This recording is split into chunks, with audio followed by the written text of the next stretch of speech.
I wouldn't class English being Welsh English and Irish.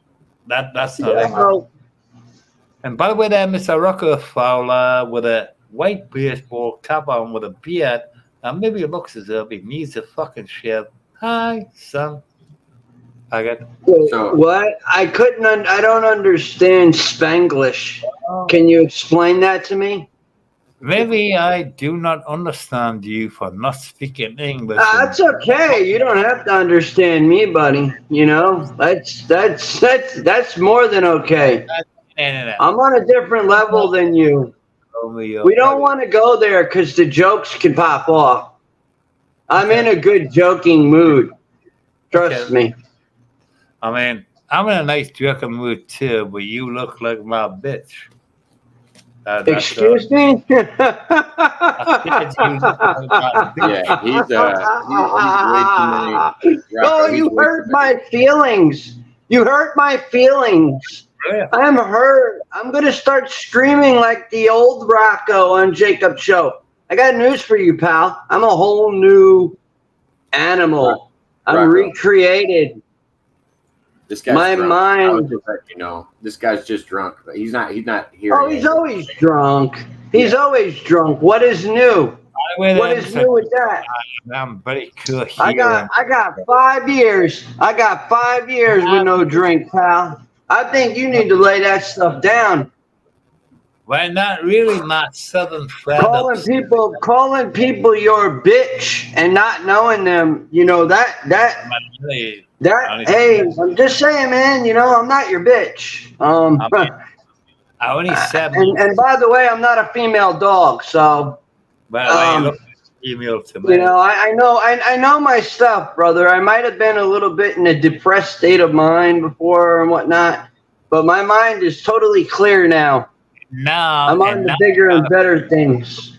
now he's trying to play the mental game issue. Don't play that fucking game with me, son. No, Jimmy, you're all sauced up and you were talking shit, and then somebody fired back at you. That's what You happened. don't like that. You don't like that I can fire back now. And I enjoy it. I enjoy it. Won't you cry me a river, Johnny Gobble? Up the United States River because your mom is a pussy. Thank you, sir. Yo. That right there doesn't even offend me, you know? Man, It really doesn't. And you know, it really doesn't. See, that's the problem with people these days. They like to say hateful, nasty things, but then they feel sorry later on. But then when I'm the type of person, I'm the type of person now where I give you one chance. Oh, fuck it. I give you one chance, and then I let Jacob know if you're on the show, don't even bring me on when you're on. That's how I do it, buddy. That's how I do it. That's how I do it now. I screen who I hang out with. Yeah, Rocco. I'm gonna mute you for a second. Jimmy, hey, Jimmy, stop talking for a minute.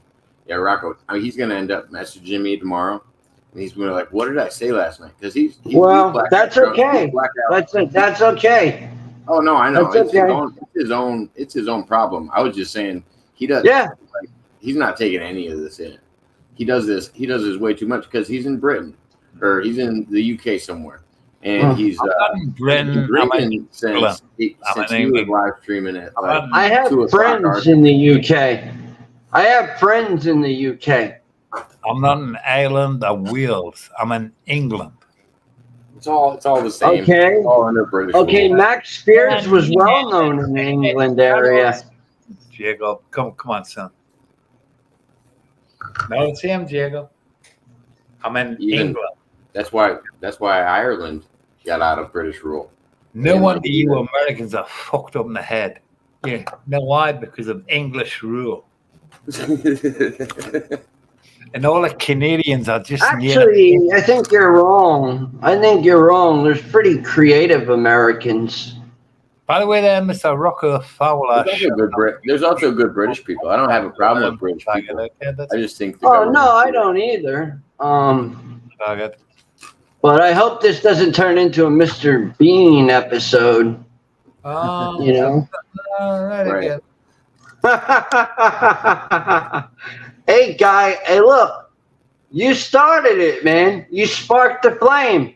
I already said I would come on here and clear the air with Granny. Ernie, But I relax. will not take disrespect from anybody. I will fire back. I guess you're the boss. I have changed. Yeah, no, I'm not probably the first. I probably got a shitload of other people that would agree. By the way, there, Mr. Rocko, unfortunately, you are the weakest link, and you're a silly little cunt. Look from England. That's why you. That's why you. That's why you are off. Creek Squad, motherfucker. You are the weakest link. Goodbye. You're not gonna call anybody a cunt. Call me a cunt again. Come to the States. He got the boots. Yeah, no, he got issues. I'll give people a chance to talk if they want to actually. Yeah, but if they want to make jokes, be prepared because I'm gonna say something back. I don't mind. You know what I mean? I'm not who I used to be. I don't have time for that anymore. All that got me was nothing. It got me nowhere. Being funny, making fun of shit. That's legitimate to make fun of. I mean, you got a sick woman that, is literally talking like she loves Johnny Gobble from Kentucky. Yay, the gobbler. It's the gobbler alert.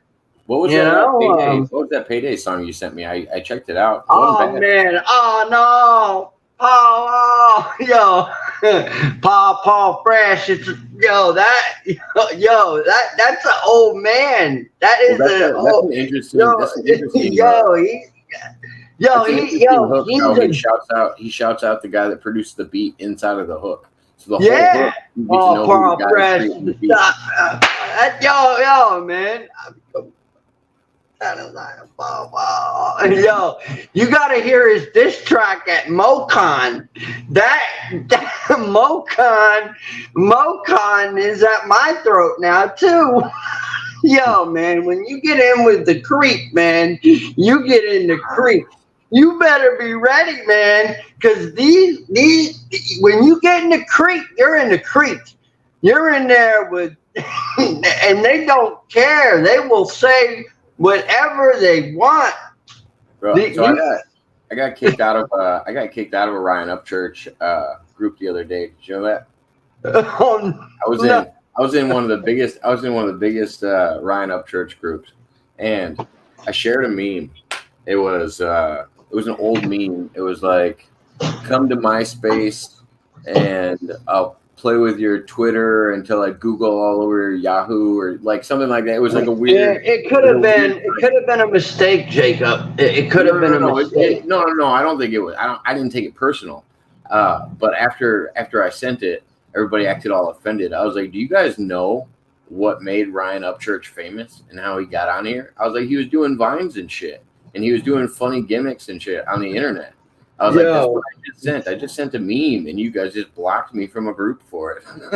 I'm like, they're very. Let me tell you, I'm just getting to know them. But they are hilarious. They are hilarious. It might have just been the group. Every time I go into Johnny's live, I say, "Fag burn." And MoCon, I get up on there, and MoCon does a live, and I start saying Ryan Upchurch is a legend, and he gets mad as hell. Who's MoCon? I don't think I know him. MoCon just put out 2 disses, one about the Tweaker Boys that he made out of the Holler Boys. Yo, this boy's looking to get smacked, man. Like on some Creek Squad stuff. Like, I mean, if you're trying to make Southern music and you can't go anywhere near Tennessee or Kentucky to do shows because they won't even want you there. If you're talking smack about somebody like Upchurch, like you can only do that shit on the internet. Like you're not gonna be able to show up to an actual venue near where he's been doing music. Just Trey, man. People, him too. I would not mess with. I'll tell you that right now, man. Dude, you got the InfoWars merch on? Look at you over there. Oh, me? Yeah, you got that InfoWars. No, I don't wear InfoWars, man. No, this is the 1776. Oh, I thought that was an InfoWars because they got a flag on their. No, I don't wear InfoWars, brother. I don't get involved in that like that no more. I try to stay away from that stuff. I try to stay happy now. I like making fun of Johnny Gobble. I love hearing him get pissed off. And Ryan, he sends these 14-year-olds there. And shout out to Rebel 45 Creek Squad. That's right, man. He's a 14, I think, or 15-year-old kid, but he knows what he wants. He's already got merch. He's already working on albums. And he's doing his own thing. And he makes fun of Johnny all the time. You said he dropped 3 albums this year, right? No, Just Trey will be 3 albums this year as of I think next month. Oh, okay. Yeah, it's next month. It's the first of next month that it's going to be out. Okay. And that'll be his 3rd for the year? That's pretty good. Yeah, and this is 14, I believe. 13, technically, all together, songs. Wow. Yeah, he put hard work and dedication, man. Hard work and dedication with him. Up Church shouted him out at one point, and all the Creek Squad follows him. Like Payday. What do you think about his skills? He's all right. I don't like his flow style. It's not. He's got different. If you go and listen to all his catalogs, he's progressed. Okay. He has progressed. Like he's with Cool Hand Luke doing videos. He did a song with Cool Hand Luke. I like Cool Hand Luke's music, but he did a song. Him and Cool Hand Luke are like this. Yeah. Cool Hand Luke said straight out. He said, "I gotta hear different." Whatever Payday. When you bring Payday and you bring me on to interview, it's this price. Bang. You know what I mean? Oh yeah. And they want to have me on one of their episodes at one point. Oh, they do a show? They have a little something. Cool and Luke does something here. I've seen it quite a bit, but he's really at like Mocon and them because Mocon is starting a lot of problems with people, man. He's one of these people that just ramble on, and when I got on there, he said, "Oh, look at what we got," like looking at me, making fun of me. I said, "Look at you, bro." I said, "You use auto-tune throughout your whole song. Like, it's disgusting. You want your, and then when you talk, you sound like a sissy." So, but I'm telling you, there's some funny dudes out there, kids, talking about Fag Burn. Yeah, I know you're live now, Fag Burn. I couldn't deal with that guy. Well, you were talking to me at one point, and you were like telling me about Gobble, and you were telling me that Ryan might have been up to. I'm like, dude, trust me. I was like, Ryan ain't on. At one point they were, man. At one point they were, and then Gobble did something he wasn't supposed to. At one point they were, and even Patty at that point was like not going for it either, and trying to get away from Gobble and. But Gobble just keeps pressing his way in. He said, "I got songs made after Ryan. Ryan made, so what? You're being dissed the fuck out, dude." Yeah, like, he made a diss album about you. You think that's cool? I mean, to be, like you're getting dissed, like totally. And you take that to the fucking head like it's a, oh my God, man. He's got to commentate everything. It's If Ryan's got a tarp over a tractor, he's lying about a tractor being stolen. I mean, come on. It's just that's how much he watches him. You understand? Like, Yeah, he's a and Johnny Gobble, every fucking night he does a live about, and I mean, he's got thousands of people, or hundreds. He's got quite a bit of people listening to him. It's kind of scary because. But it's a lot of the people that are listening are the people that are watching out for Creek Squad. That's right. They're actually paying attention. Is all they're doing. They're like, that's right. We are. That's right. We are. But that's what keeps him relevant too. If you need him to disappear, you need to ignore him. I mean, think about how bad they're blaming Ryan for all his fans. I mean, Ryan made him famous. I don't know how. Nobody would know who he was otherwise. Ooh, Johnny Gobble, right? Yeah. He's famous. Ryan made him relevant as soon as he spoke his name. It was funnier when he was just doing like and just making fun of him all the time. Like that shit is the only thing that made him relevant. Like I've never seen somebody put out a diss album about one person. Like he just got bored one day and he's like, I'm gonna write a whole album about this Gobble guy. I'm like, dude, he wrote a song, Ponderosa Road, like Pond Creek. What the fuck? Yo, you're copying names of songs. And Patty is sitting there and engineering all of this because she's got, talent with music somewhere, and I don't know, but she's got connections or whatever with certain people. And I believe that it's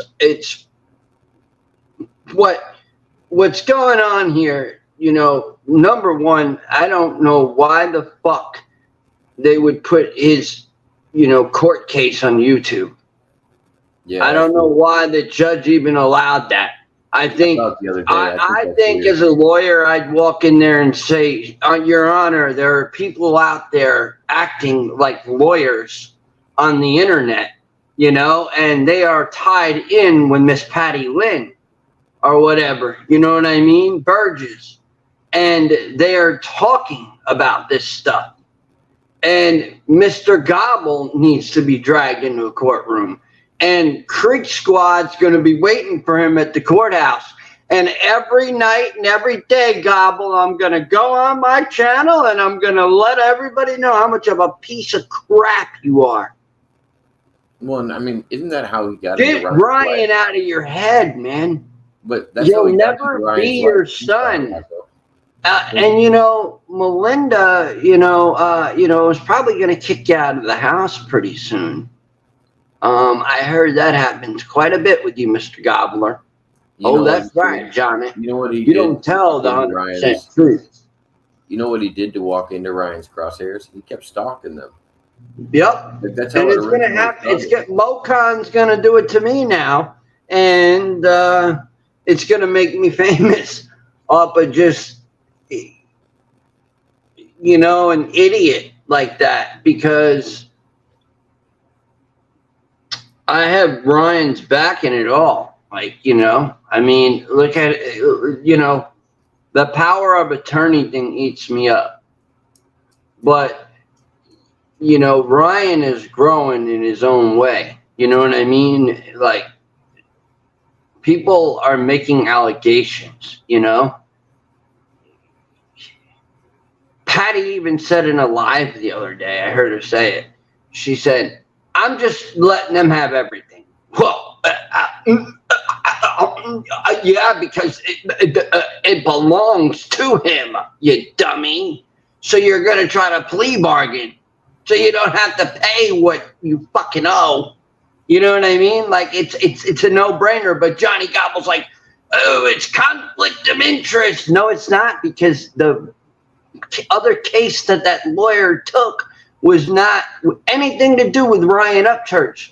So it had to do with Blue Moon Entertainment. It was something to do with that. It had nothing to do with Ryan Upchurch. They cannot remove that lawyer just because that was his mother's lawyer.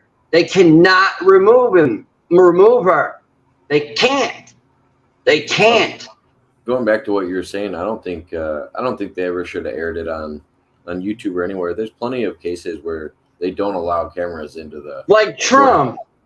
Like Trump. I'd like to hear a real even like the Michael Jackson when Michael Jackson was in court, nobody saw that. When O.J. Simpson was in court, like they might have had clips of it, but you never got to see the whole court case like that. Like some people make that stuff private and some people don't. And now it's all over the web. Yeah. But I didn't know if that's a state where you need a two-party consent. I don't know, man. You can post something like that. Like I just think it's weird. What you think about his documentary? I liked that he said I gotta relight my joint. Yeah, no, I was sitting here talking earlier because I was like, yeah, he let that joint go out too many times, and I was telling you about that offline, and then I was sitting here with my blunt talking and rambling. I was like, God damn it, my blunt went out. Yeah, he did a good job in that. And have you heard that song yet? Which one? The one that he just came out with. Untitled. Yeah. Yeah, I've heard that one. I've heard the whole album. Oh, you heard. Okay, so you went to what was it, Apple or Spotify? I didn't go to either one of those. See, that's what I like with Just Trey too. Is he'll put his full album out on YouTube for people to listen to. Yeah. But he'll still sell copies, you know what I mean? People want that, you know, like he's growing. He's already got tags from Facebook, Instagram on his t-shirts. They send him tags. When we were on Jake's show earlier, I was he had brought up No Filter with his buddy, and there's a song by NFX, and that's why I like the artist NFX is he literally gives out his music for free. He makes his money probably on plays and stuff like that, but all of his stuff is copyright free, and he does rap, he does rock, he does a little bit of everything. But I was just you just got to be careful now, man, because people like Johnny, people like, you know, you got to be careful. It's I mean, you know, they're out there, and what pisses me off, and I'm saying this out loud because I don't know if Ryan Upchurch is aware of this, but sure he is. But I mean, you know, Mokan made a song called Tweaker Boys, talking about needles and all this shit, and that is a legendary song. That is one of the first songs that brought me into the whole realm of Upchurch and listening to his music and seeing where he progressed and seeing where he went off the web for a while, you know, and then seeing where he brought the bluegrass in and mixed, you know, I saw his movement, where he's going. And I think this is going to be one of his best. Huh? You know what song got me into Ryan? What? Yeah. It was always Rolling Stoned. Yeah. Yeah, I like that one too. That was his breakout song. Yeah. Like everybody heard that. Like it was nice. But Holler Boys was a big song. Oh yeah, Holler Boys. He's had a lot of big songs. I just think that was his. I just think it's wrong that he did that. Johnny and them did that, or Mokan did that. You know, to a song like that. People make whole careers out of that. I mean, look at like people like Weird Al Yankovic. Like he's been around for. No, Mokan says really disgusting, hateful things about Ryan.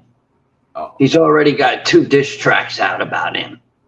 I haven't heard what he actually said. I was just thinking the way that people parody. No, you know, I can't even listen to it. It's like that. He uses auto fucking tune way too much. I mean, it's bad. It's horrible auto tune, bro. Like. So how long until Patty and Gobble dropped theirs? Patty was all happy. She's like, I can't wait. And Johnny, I got the hook. I got to write the hook. And I'm sitting there, I'm like, when are you going to stop, lady? Because you know what? I'm going to barf. Because if this was my mother, I would be in your fucking, oh, man. You know? I would have been on my way to Paintsville. I wouldn't have made a fucking call. I would have just showed on up in fucking Paintsville. And that's all she wrote. Yeah, I don't know why Patty thinks she needs to be on a song now. Like it's a bold. She is playing with the fire. It's a bold because okay, Little Wade and all them are talking about this. These are people that I'm affiliated with on YouTube as well. And I go into Little Wade's show. And I was telling him about Mokan, and he said, yeah, Mokan's just a piece of fucking shit. He's a drunk, which he is, you know. He talks about beating women. You know, you don't, you know, and then, you know, you're siding with Ryan Upchurch's mom, and you're calling him all kinds of hateful names, and she allows this. And then she loves Dumb Gene. She's like, oh, Dumb Gene is cool. You know, Johnny, you're doing really good. And you know what? Fuck them all. And that's the name of the song. Fuck them all. Yeah, fuck your son, right? Yeah, he just said, fuck you with 2 birds. And he killed 2 birds in 1 stone. Oh, man. Man. You know, and people are like, oh, he said he was going to piss on this one's grave. So fucking what, Gobble? It's like, you know, it's like, you got to like slow down videos of Ryan Upchurch talking, and he's on drugs, and he's this, and he's that, and he's this, and he's that. And then now you want to talk about father and son and call Dale a drunk piece of shit. You know, and Dale has never said anything to you from Father and Son Reacts. And I know you're live right now, Gobble. I know you're live. I know you're live rambling on about Ryan Upchurch like you always do.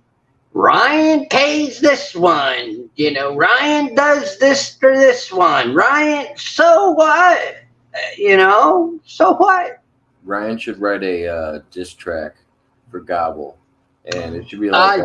I think it's in the works. But no. I think what I think he should call it. He should call it. I brought you into this world, and I can take you out. I just think that's like perfect analogy for Gobble. That it'll really hit home. He's a simple man. He needs a simple phrase. Yeah, but do you see all the vehicles and the motorcycle Gobble has? Yeah, I mean, he's famous now. Like, people are watching his shit. I don't know why they're watching his shit. I've never watched a single episode of whatever Gobble does on the internet. Because I don't he comes on a lot now, man.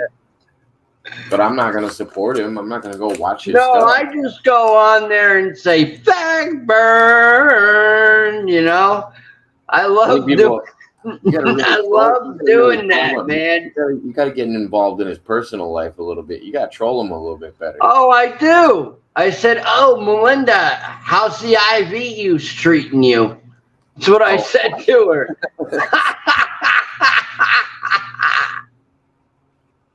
I said, you know, by the way, your credit check scores were checked somehow, some way. You know, there's people out there that know things, Mr. Gobble, and, you know, 200 is pretty low. And you're talking about you got a loan for a house? It's called Section fucking 8 is what it's called. Section 8. Section 8 housing. I'm not stupid. But he's got all those fucking vehicles and shit. Gobble is doing a lot of dirty stuff. Gobble's also married, and his wife. For the people that actually Gobble is also married, and his wife came on a YouTube video and said, "I'm married to Johnny," and he burned our paperwork that he's married still to another woman. I could see his dumbass doing that. Like, it doesn't count if I let This it is on what fire. I'm trying to say, though, is Gobble doesn't realize he's not this. I mean, there are 14-year-olds out there that literally troll the best, and they're funnier than hell, you know, and Upchurch gets a kick out of them. And Johnny thinks that that's our leader, he says. Your leader. Oh, yeah. Your leader. They would call him to the cult and shit now. Yeah, we're Ku Klux Klan now. Is that what they said? That's what a Creek Squad is. They're talking about it being almost like a yeah. I ain't never heard no shit like that. In the video. Ready? Johnny's like this. Look, he's like, anyone gets in Patty's way, I'm telling you now. I'm telling you now, boy. Y'all don't know who you're messing with. This poor woman is being harassed by crack squadian or crack squad, or that's what they call people that follow Ryan, crack squad. No, it's Creek Squad. That's what it's called. And he tells everybody that Ryan moves all these people on his property. Yeah, they're called loyal. They work hard days. They're rebuilding Ghost Ranch from when Ryan walked into it. That's why. That's why the lady showed up with the Bible. She was trying to cleanse Ghost Ranch. That's why she showed up with the Bible at the front gate. I don't know, man. No, man. I don't think so, man. I really think that she's nuts. I really think Ryan is in an area where I'm gonna tell you something now. Don't get caught back there, Gobble. She made it all the way to the gate. He'd be all right. Ripta will come out, man. Ripta's no one to play with. And that boy brandishes. I would rather him think that boy brandishes in pictures and everything on the web. He lets you know. There's a video of him chasing people off the property because they were trying to come on Ryan's property. He was chasing them. He had the AR like this, and he also had a pistol. I was like, oh, man, right on video. And he went like this. He went at him, letting him know. Yeah. And he went running for him, and that's when the video cut off. Oh, yeah, I guarantee he's got serious security around him. But that's why I'd rather have Gobble think he could wander over on the property. I think that would be a funnier encounter. I don't know if he'd walk away from the property. But yeah, but I want to see Ryan beat that breaks off of Johnny Gobble. Ryan would never do that. Ryan wouldn't fight. There's no reason for him to. He would. Well, never. He keeps saying Ryan won't fight me, and Cypher told Johnny last night, I'm gonna break your face. That's what he said to him. That's because Gobble wants a fucking celebrity boxing match. He wants to be relevant. Yeah, but let me tell you something, man. You Creek Squad, you don't want to fight these guys, man.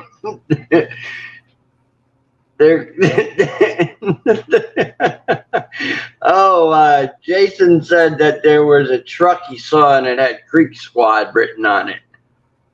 Who, Jason? Marshall. Oh, nice. Yeah, no, there's a lot of people. Or you'll see, what is it, Redneck Nation? Redneck Nation, baby. Yeah, that's usually the one you see. I see a lot of Redneck Nation stickers on trucks. I don't see a lot of Creek Squad ones, though.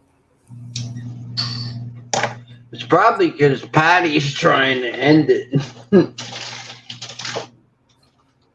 You heard Holler Boys is no more, right? Yep, I did hear that they shut that down. That sucks, man. Yeah, because a lot of people were. Let me tell you what, Just Trey he's begging for not begging. He put in a good, you know what I mean, when Ryan hit him up and stuff. Like, I'm telling you, man, like, there's one person I can say has a heart, but, you know, and, you know, I was in a really bad place, like a really, really bad place. And, you know, I was close to taking my own life. And he emailed, and when he emailed me, Jacob read it today on Jake on our show, Creeker Review.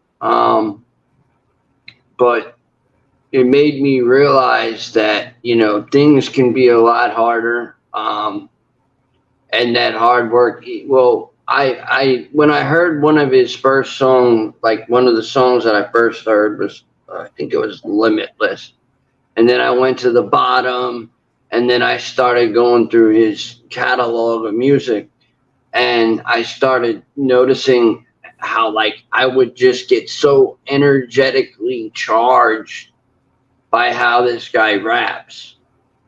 Like, in, you know, how he carries himself and how, like, he will answer you. Yeah. No, it's really a big thing when you feel like you're heard, especially from somebody that big. My significant other messaged a really big rapper who me and her both really like, and or she said something in the comments, and he like commented on it, and it just, I don't know, it just made her like weak. She was so happy to like see that she actually got paid that a little bit of attention. Somebody else could have been running his thing, but like, you never even know if you're actually talking to the person nowadays. Like, once they get so big, they got a team of people that run their YouTube. Oh no, he was on video and mentioned big artists sometimes do that. I'm not saying Just Trey. Oh, but Just Trey, I think is definitely. I believe this Life or Death album is like he's letting it be known, you know, in the.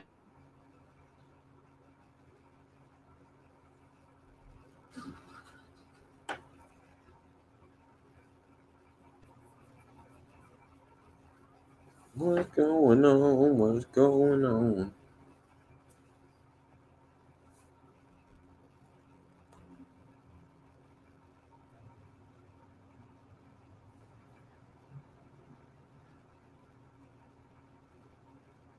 You back? Yeah. Oh, sorry. Lost you for a minute.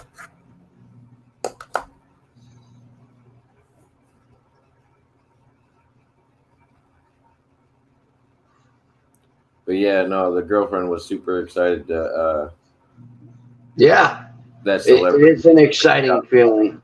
Yeah. And, you know, especially at that moment, you know, where I was at, I needed to hear that. You know what I'm saying? Like I needed to. I mean, hear if you were really feeling the way you were feeling, then yeah, oh, you definitely dude, it was. I was at. That's what I mean. That's why I was like, that encouragement.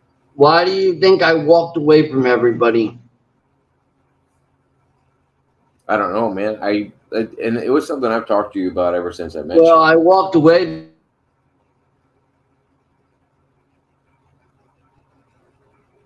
I was having, you know, my own difficulties at that point in life. You know, I wasn't overcoming certain things. And you talked a little bit about this with me the other day with your, you know, own personal self, which I'm not going to talk about. Yeah, I appreciate that. It's pretty much similar, you know, at one point in my life. And, you know, I'm past that now. And, hey, you just dropped off. Will you repeat what you said? I didn't get any of it. I said, I'm past part of my life that was hindering me from moving forward. It was hindering me from being able to actually have my kids around. But then I realized, you know, even my own personal health, you know what I mean? That was just like, it's far more important than anything else, because to be honest, if you're not healthy yourself, you can't help anybody around you. Like you're harming the people around you if you're not fully healthy. It's if your glass is empty, how are you able to fill anybody else's? Correct. So what did I do? I went to the dentist, and I was given bad news several different places. Finally, I found the right dentist. I had my teeth removed on my upper 10 teeth removed in one day. I didn't feel one lick of pain. I have 5 more to be pulled at the bottom. You know what? So what? So what? I went through a lot of, childhood trauma, which I looked up. Trauma causes the teeth to actually decay at times. I have looked that up. So and to be honest with you, there are a lot of people that have dentures, and you would not even know that they had them. That's probably true. Huh? I said that's probably true. I had a family member get the implants, but they got them years and years ago. And I don't trust them now, man. I don't want metal in my mouth. I got I can imagine. The new ones aren't metal. I mean, well, I know you actually have metal in your gum line though. See, I don't want that. I don't want that. No. I'd feel weird. You know what I mean? Knowing that all that metal. I would feel weird. And I heard they can get infected very easily. Oh, I bet. Especially if they. So, that's why I would rather just go with regular dentures. Yeah. And my dentist waits till my gum line heals enough to where it's going to stop when the gum completely heals, meaning it's not going to shrink anymore. And then he places the dentures, because I will not need glue afterwards. Because if you wait till it's fully healed and then you get sized, you're not going to need glue. Oh, they're going to just pop right on in. That's it. Done. Yeah, because it would be hard to tell what level you need it at until the swelling goes away. That makes sense. That's why he waits 3 to 4 months, sometimes 6, depending on, what he feels. But it's not costing me anything. I feel much better now.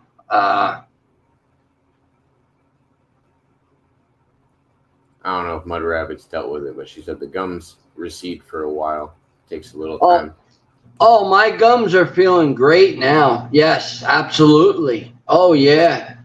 It's still one of my canine holes is still filling in, and it's been a couple of months. It could take a long time for the whole, gum to re-heal. A very long time. But you just gotta not do it right away. Like someone and just shove dentures in there right after you know what I mean? Like you go to your second. No.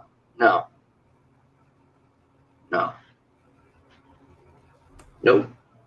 And that'll be that, and I should be good after that. But what up, Herman? My God. I can't believe this. Hold on. Is that Herman? Oh, no, it's nothing. I didn't hear anything, sir. Is that you? Why are you being silent? Hold on, let me bring you back up.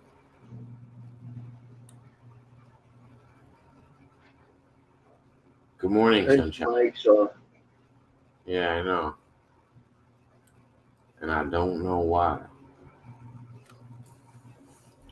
All right, well, turn your camera on and wave to me when you come back. No, it's definitely Herman. I checked his account. It's his. No, I know, but it's like why his mic isn't on. Yeah, he can wave to me when he comes on. No worries. I won't make you come on with your camera. You just gotta wave to me and show me it's you and that he heard me. Sometimes he I mean, he deals with anxiety and stuff. Herman might have just, I don't know. I can never tell people why Herman might not want to be on, because I know what anxiety is all about, man. Yeah. I'm on medication for it. I'm on clozapam. Oh yeah, a lot of people have to take medication for it. Yeah. I don't I fully have bad understand. nightmares if I don't. Yeah. But anyways, like my own music is, I want to like at least a year to write, a full, album. You know what I mean? Maybe in between drop a couple of like small like singles or whatever, right? Yeah, no, you definitely should drop a bunch of singles too. Well, But yeah, but at the give me same 1 minute. time, I'm going to be writing this last album, which is the intro to basically what led me to that point. And part of what led me to that point was when Just Trey said to me not too long ago, I said in a chat, I go on his lives and he responds. Also, it was weird. He asked where everybody was from. So, I thought, oh, he might have forgot. He probably don't remember me, right?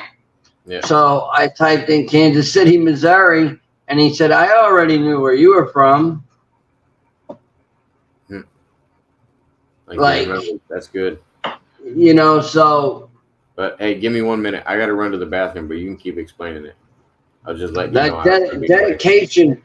dedication is key. It's definitely key. Tireless nights, not getting, or sleepless nights, writing when not wanting to write, recording when not wanting to record, non-stop going over song, one song that you do over and over and over and over again, getting all of your sound right. It's hard work. You gotta sacrifice a lot, it seems, is what I'm learning. And I'm just waiting on my recording equipment. I'm getting a desktop, so I already have a mic. And I'm gonna soundproof one of the parts of my room where I can actually really record. And I'm gonna start out with a little bit of freestyling, maybe. I am currently writing a song right now. Weirdly enough, I just picked the pen up and started writing not too long ago. A song called Dear Mom. And what it is during this growth that Jacob talks about, is I've learned that I can't hold grudges, because grudges hold me back from what I want to achieve. If I'm always arguing with somebody, I'm never going to get anything out on a mic. If I'm always arguing with somebody, I'm not going to be able to sit there and even figure out how to write a song, or to, where to add the hook, or what should the hook be, or, and unfortunately, I think about it every day because I'm at it nonstop. Like, I sit there and I just listen to beats sometimes, or I listen to other artists, and it gives me ideas, like, of, how, like, for instance, Just Trey's given us his life, where his childhood came into play. And, it's amazing, he says, to see somebody message him and say, thanks for saving my life. And he says, it just blows my mind because I record and write a song. And just because I record and write that song, this is what kind of responses I get. No, I mean, and he seems honored just to be able to help people. He seems like a genuine guy. Oh, 100%. And he said, those of you who've been with me from here on and continue to be with me from here on and not, backstab, will always be on my side, will always be on my side. I'm trying to get him booked out here. I'm going to ask people. I'm going to talk to him about maybe throwing me a couple of copies and, of his new album. Not right away, of course. I want him to get as many sales as he can. You know what I mean? Like, he deserves it. He's worked hard. We're talking years. He hasn't just started. He was at a point of giving up. And it's kind of interesting how he was at a point of giving up, right? And Brian contacted him and said, nah, damn, dog, you're hard as shit. You know what I mean? Or hard as fuck. Like, it's amazing. And that's what pushed him even further. Well, and I think the biggest thing I've noticed this lately, I hope everybody knows, like, if you are going through some dark shit, it's not like uncool or unmanly or whatever to ask and tell people you're going through some shit. Like, it's okay to talk to other people about it. That's what I feel like most people, why they don't ever bring it up to others or how they're feeling, is because they just think they're going to get hurt worse. Well, and they'd be surprised how many people could actually help. Absolutely. But and you like to shut other people out, and try to deal with it yourself. A lot of people do that. But I was at a point where I didn't want to hear about time travel. I was at a point where I didn't want to hear about all that stuff, I have a dream. I have a goal. I realized, that little boy of me listening to them Eminem EPs and Slim Shady, you know what I mean, and Marshall Mathers and all those albums and rapping in the mirror and always saying that I was going to be that part, I was going to be something like that, that's what I wanted, but it was taken away from me because of unfortunate circumstances.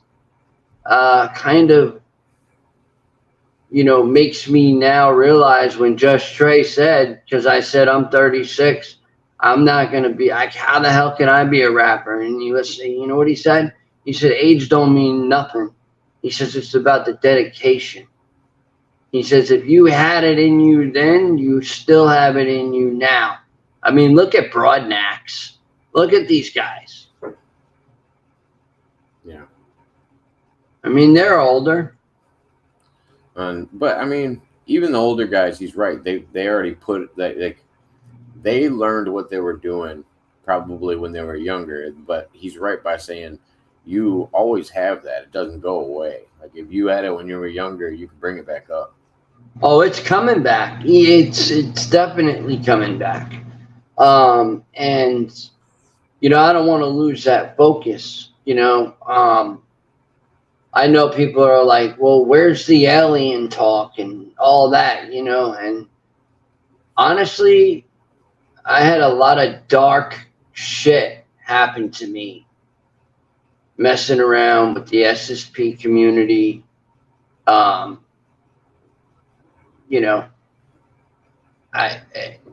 lot of backstabbing.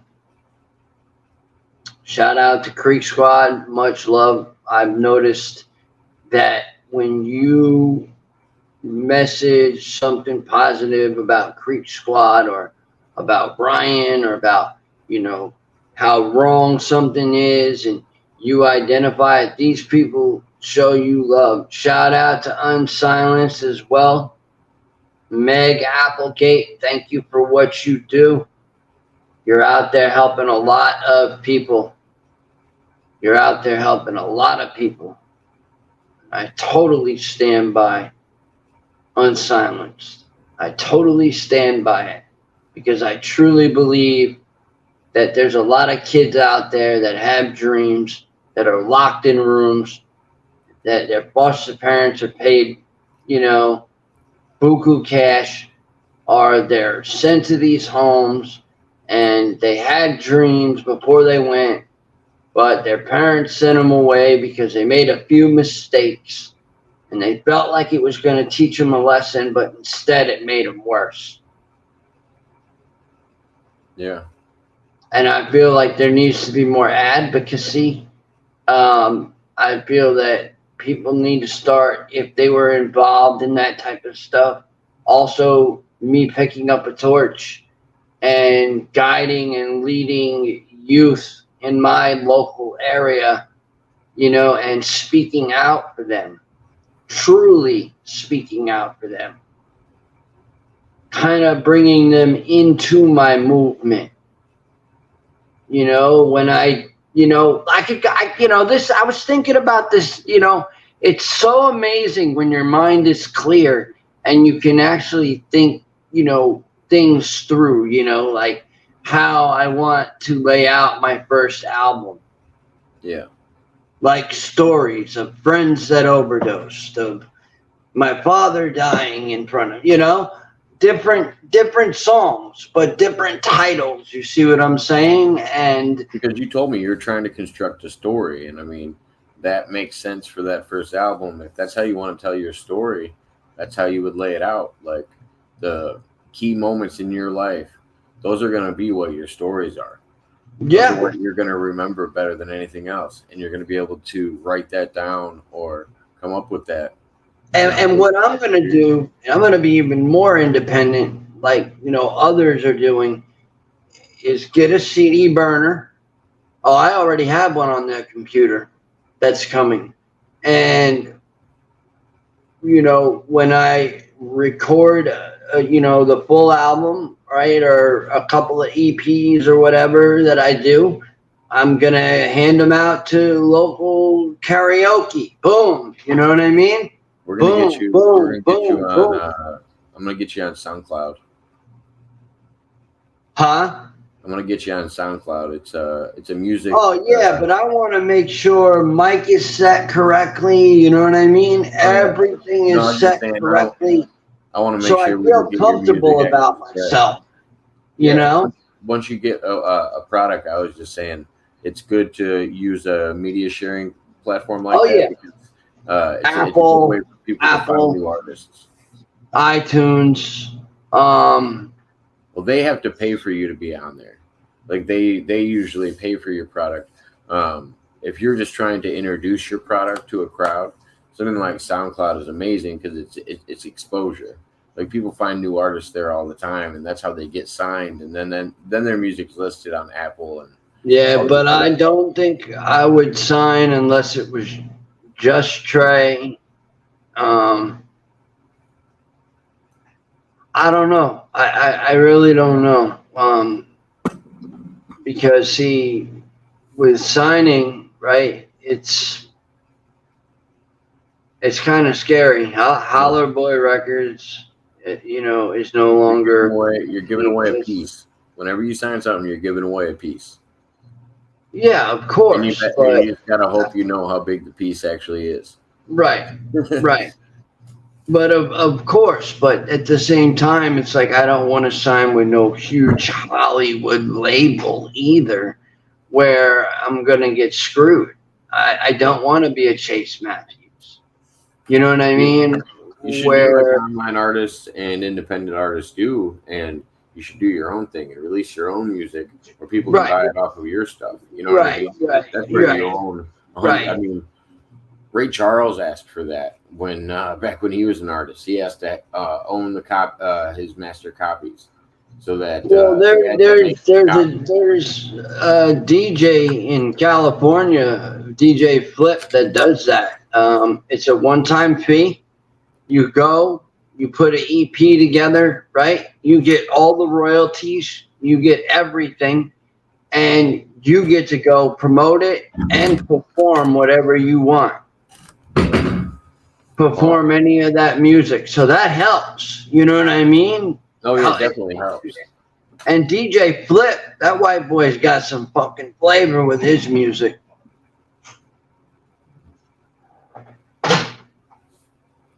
Boozy Badass is out there doing tracks.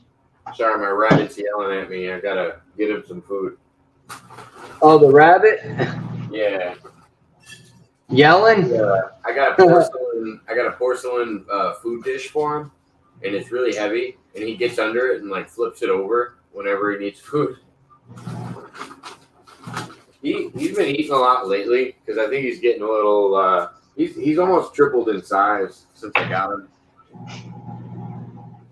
So, what's your favorite song by Just Trey so far? I've only heard 3 songs. I think I've heard 3 songs from him. Which ones? They're the ones that one of the ones that you've shared me. I'm not sure. Oh, dude, I've listened to Tomorrow Isn't Promised, Legacy, Bottom, Sympathy, Legend, Can't Not remix that Church did. Then he did it, I believe. There's so many. Why? Oh man, there's so many. the Bottom. There's a lot. There's a lot. I mean, he's got a lot of music. Oh, Addiction. That's another good one. Addiction. For sure. Then I started laughing because when you were talking, I was gonna tell you. Steer is another one. All I gotta do is steer. I was laughing. I ain't perfect. I've been reckless. Yeah. Oh man, he goes in on that. I ain't perfect. I'm reckless. Oh man. When you were just saying that about Just Trey, your microwave went off, and it made me start laughing because I was thinking to Jake. I was about to interrupt you and be like, "Hey, your microwave went off." Joe, you remember that? He's like, "Yeah, I heard it, Jake. I'm just letting it cool down for a second. Give me a minute." But yeah, so that's what I was thinking is burning copies of those small little, like doing like maybe 3 to 6 songs, right? Burning several copies, just passing them out to anybody everywhere I freaking go. Yeah. You know what I mean? Everywhere I go. And marking, like going to like Staples and buying a little CD cover or whatever, you know, and writing on it, what's on it, and on the back writing my own really cool in like pen or whatever. Seriously, writing the name of the song. Well, you should sign it too. Yeah, the name of the song. Each song title. I think if you saw, I think just having those early demos and stuff like that people put out like that, or early CDs, like that's a good thing because they become collector's items later. Especially not only that, but you get calls from clubs. True. So always make sure you leave a number. Well, and you can also call radio stations and stuff if you have similar. Yeah. That's the thing. They just pay you to play it, so they're just. Oh yeah. It's not the same as signing to. It's not the same as signing to a label. It's actually more beneficial.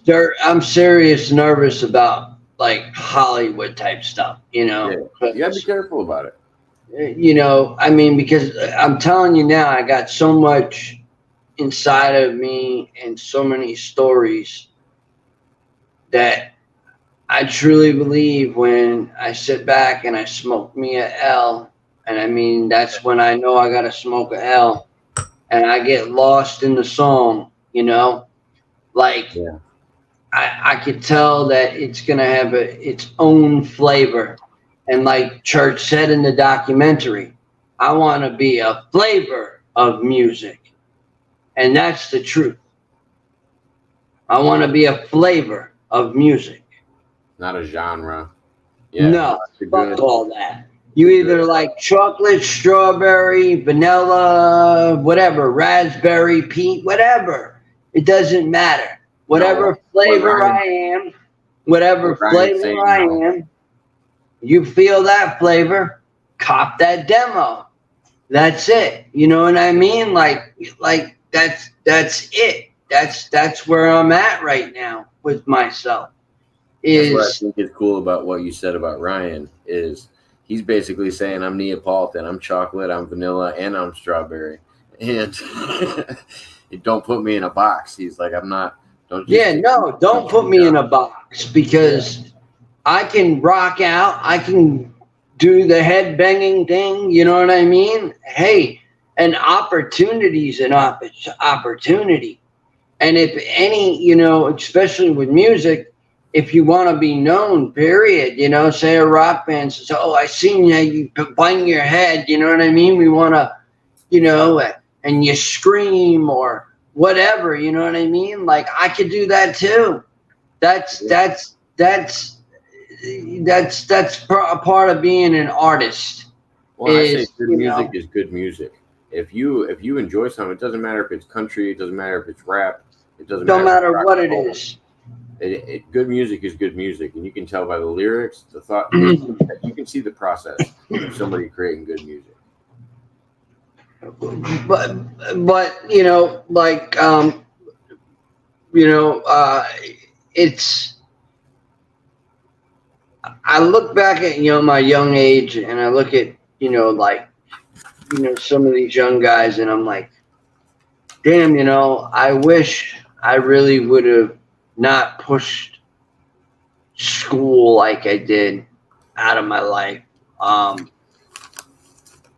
Not hang out with people that I shouldn't have been hanging out with. Wasting countless sleepless nights of just hanging out in the streets. And then all that other trauma happening along the lines as well. And then, not even when I got out of prison, I could have, I kept getting deterred until finally I hit a point. It's like the chord got, it struck. And I said, okay, I'm getting a mic. I'm getting this desktop. I'm hooking everything up. I'm going to get me a little speaker, get me a little amp, get me some equipment, you know what I mean? And start doing this and really take it to another level. And taking people up on rap battles. Like, if this guy from Kansas City thinks I'm not going to drop my number when I come to Kansas City, he's got another thing coming. Because you know what? That's history in the making. Well, Rocko, I think everybody goes through that when it comes to thinking back and just wishing you did more. Well, you said, but you know what happens at a hometown show. Oh, yeah. Yeah, that's for sure.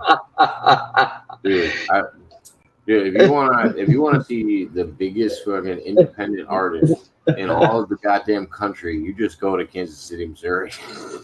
No.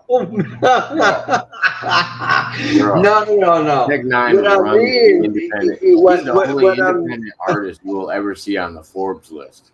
That motherfucker, and he'll grab people doing rock and roll. He'd do a song with Marilyn Manson while he's rapping. Like, he's just on a different level. And he's doing it at 57, and he's still out rapping. God, any kid that's coming up. I'm telling you. I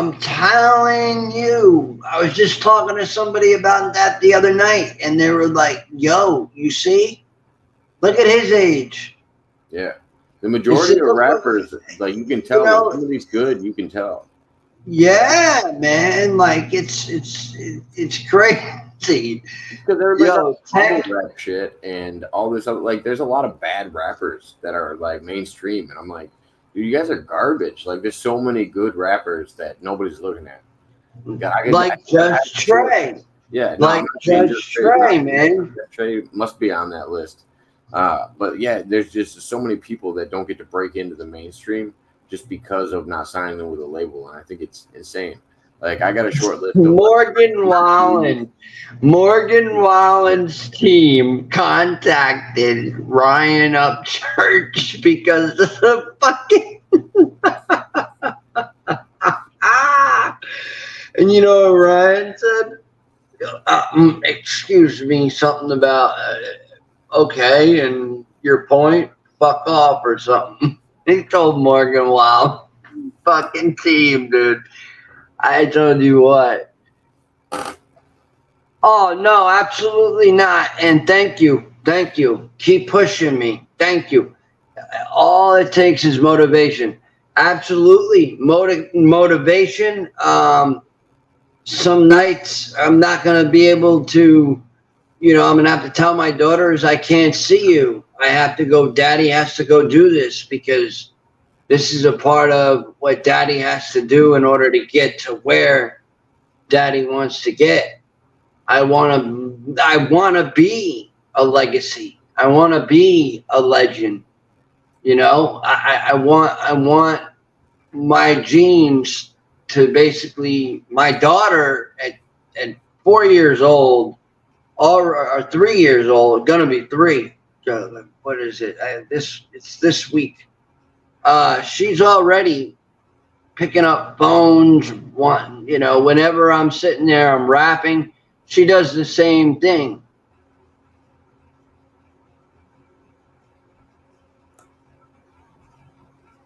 Oh, thank you. I really do appreciate that. Yeah, it is something that I have been dreaming about for a very, very, very long time. And,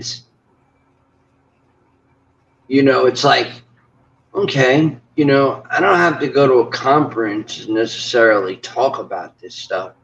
Yeah. But later on, I can come out with maybe an EP just about a couple of things with Montauk, or you know what I mean, and then walk it off. That's it. Because one thing I'm learning is just writing Dear Mom, I'm getting a little emotional from time to time. I'm getting a little emotional from time to time because I was talking to somebody about this today, and I said, I really, when you have a father and they don't show up to your first show,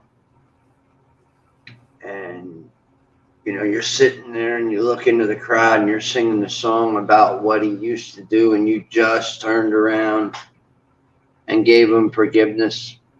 Yeah. And you look into the crowd and you fall out in tears. And you never got emotional, and you listen to that song hundreds of times.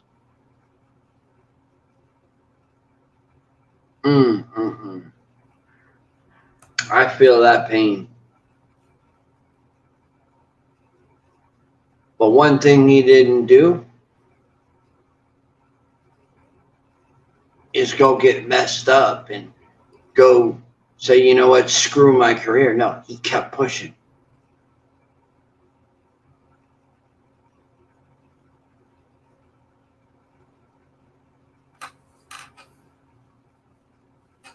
He even says, and if you ain't Upchurch or A-Cal, get the fuck out the way.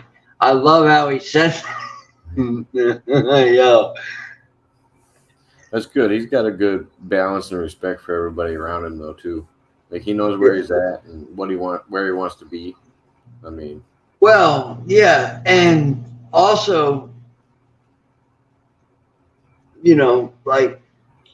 opening up to people sometimes, and, like, a lot of times he'll be doing a Instagram live and literally right in the morning time, and he's recorded the whole night. You know what I mean? Yep. And like, and you know, I mean, sitting there writing, you know, and I don't even think he does anything like cannabis or anything like that. I really don't. He's the type to me like that's his drug, music.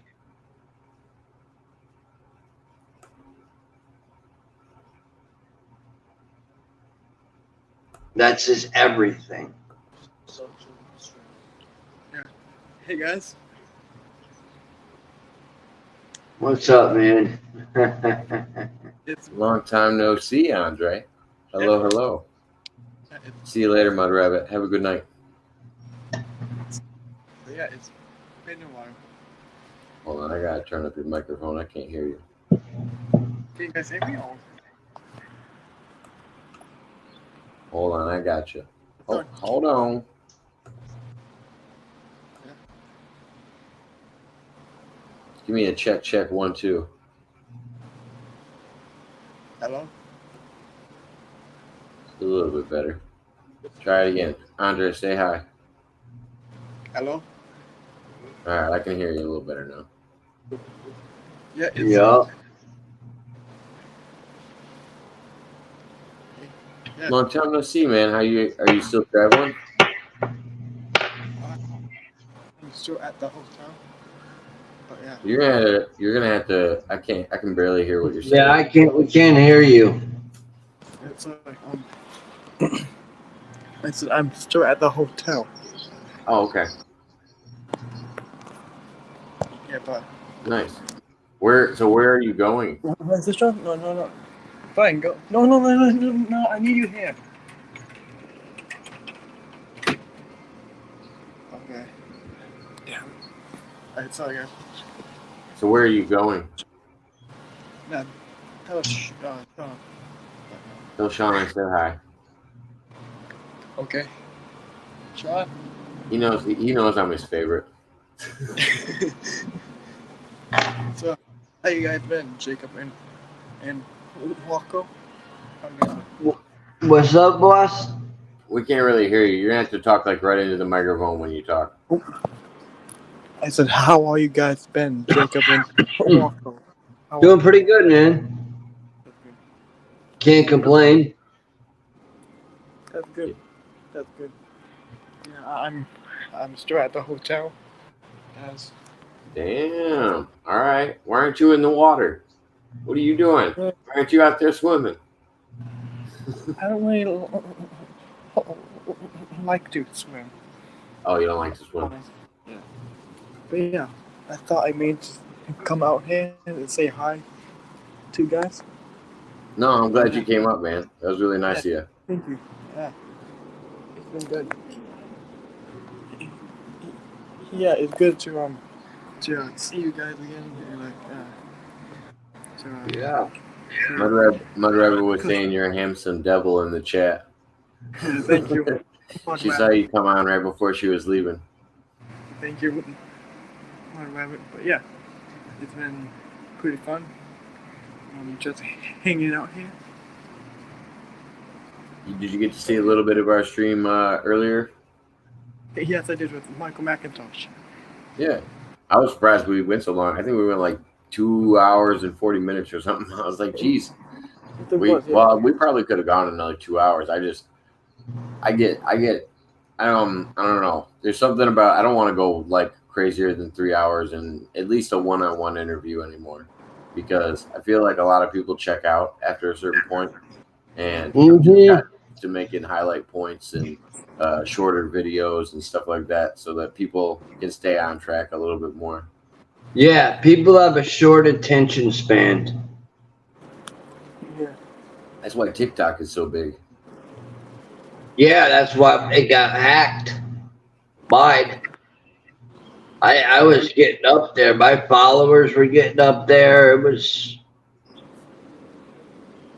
I think I had a guy. I had a guy.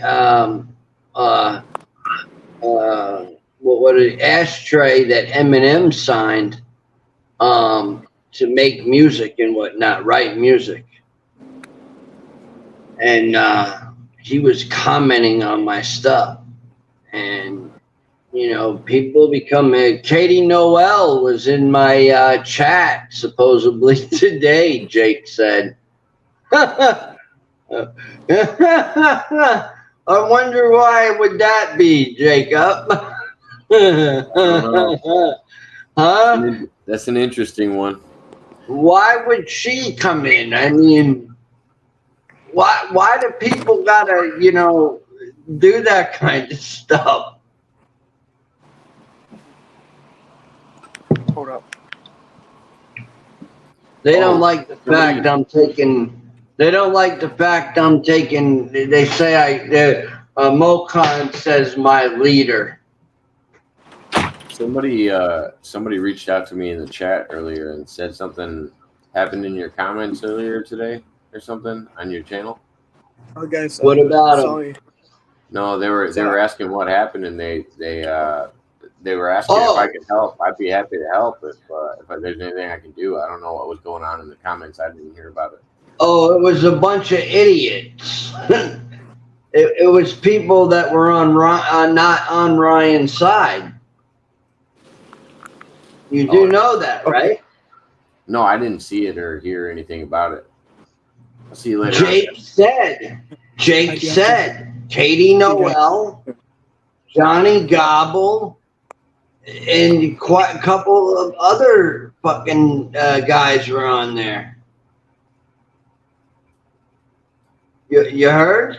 Yeah. So they. Man, I'm wondering if they're coming at you, dude. I don't care. Let them, because that's gonna blow. Go ahead, Gobble. Let me come on, man. Let me come on. Come on now. I got some questions. I got some questions for you, Mr. Foster Care Boy. Why is it that everybody that knows about Gobble seems to find everything out? Why is it that Gobble's been arrested 30 times? A 14-year-old figured that one out. Isn't it just like trespassing and fucking stalking, and it's all like the same offenses that he does over and over?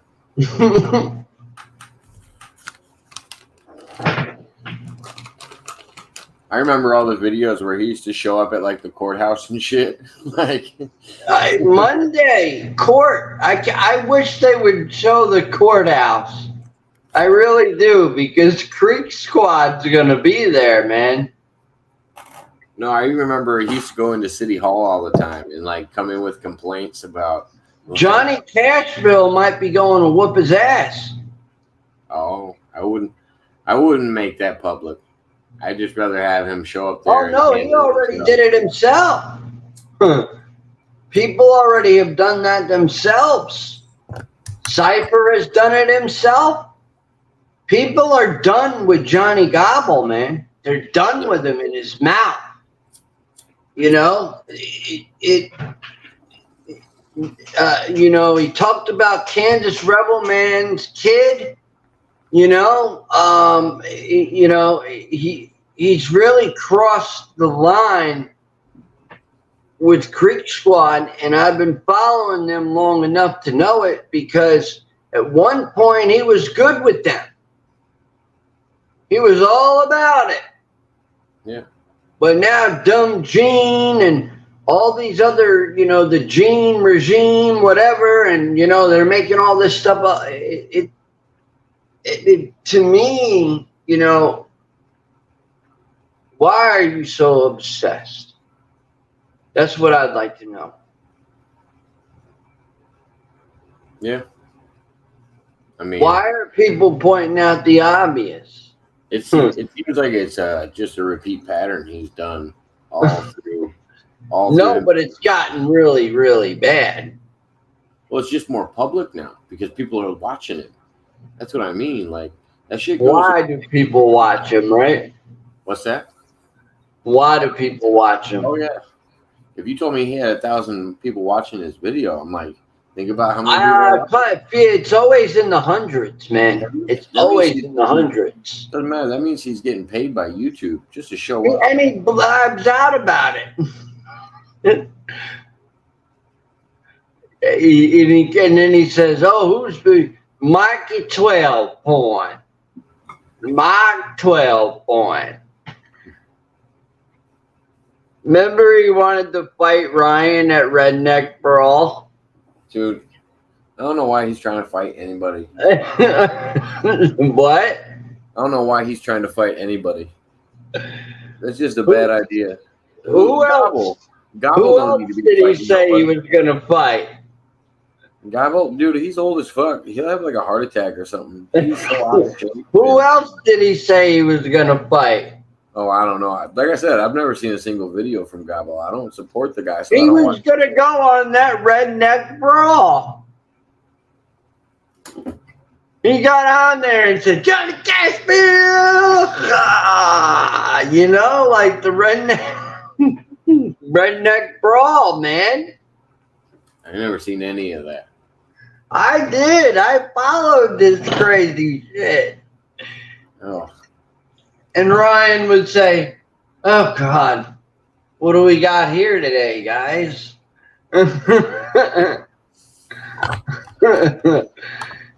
They like look at his pupils and everything. Like, what the hell, man? He said Ryan is a drug addict. And he shows the video where Ryan admits about, you know, Adderall sometimes and, you know, weed and shrooms. Yeah, I was getting mad when everybody kept saying that Ryan was on drugs. There's a lot of people that told me they thought Ryan was on drugs. And every single time someone came to me and said that, you heard me say it. What did I say?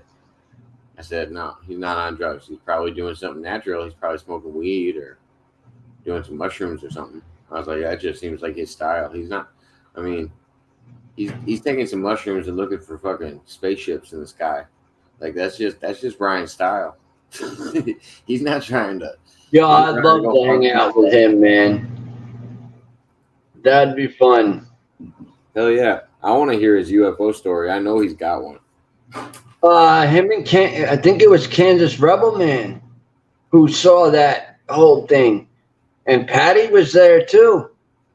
Oh, was she? I didn't even know. I thought he saw it solo. No, I think he had a helicopter up over his car at one point. So I really think that there's something that there's some kind of UFO connection on that ranch. I don't know. And Tennessee is a hot spot too, I hear.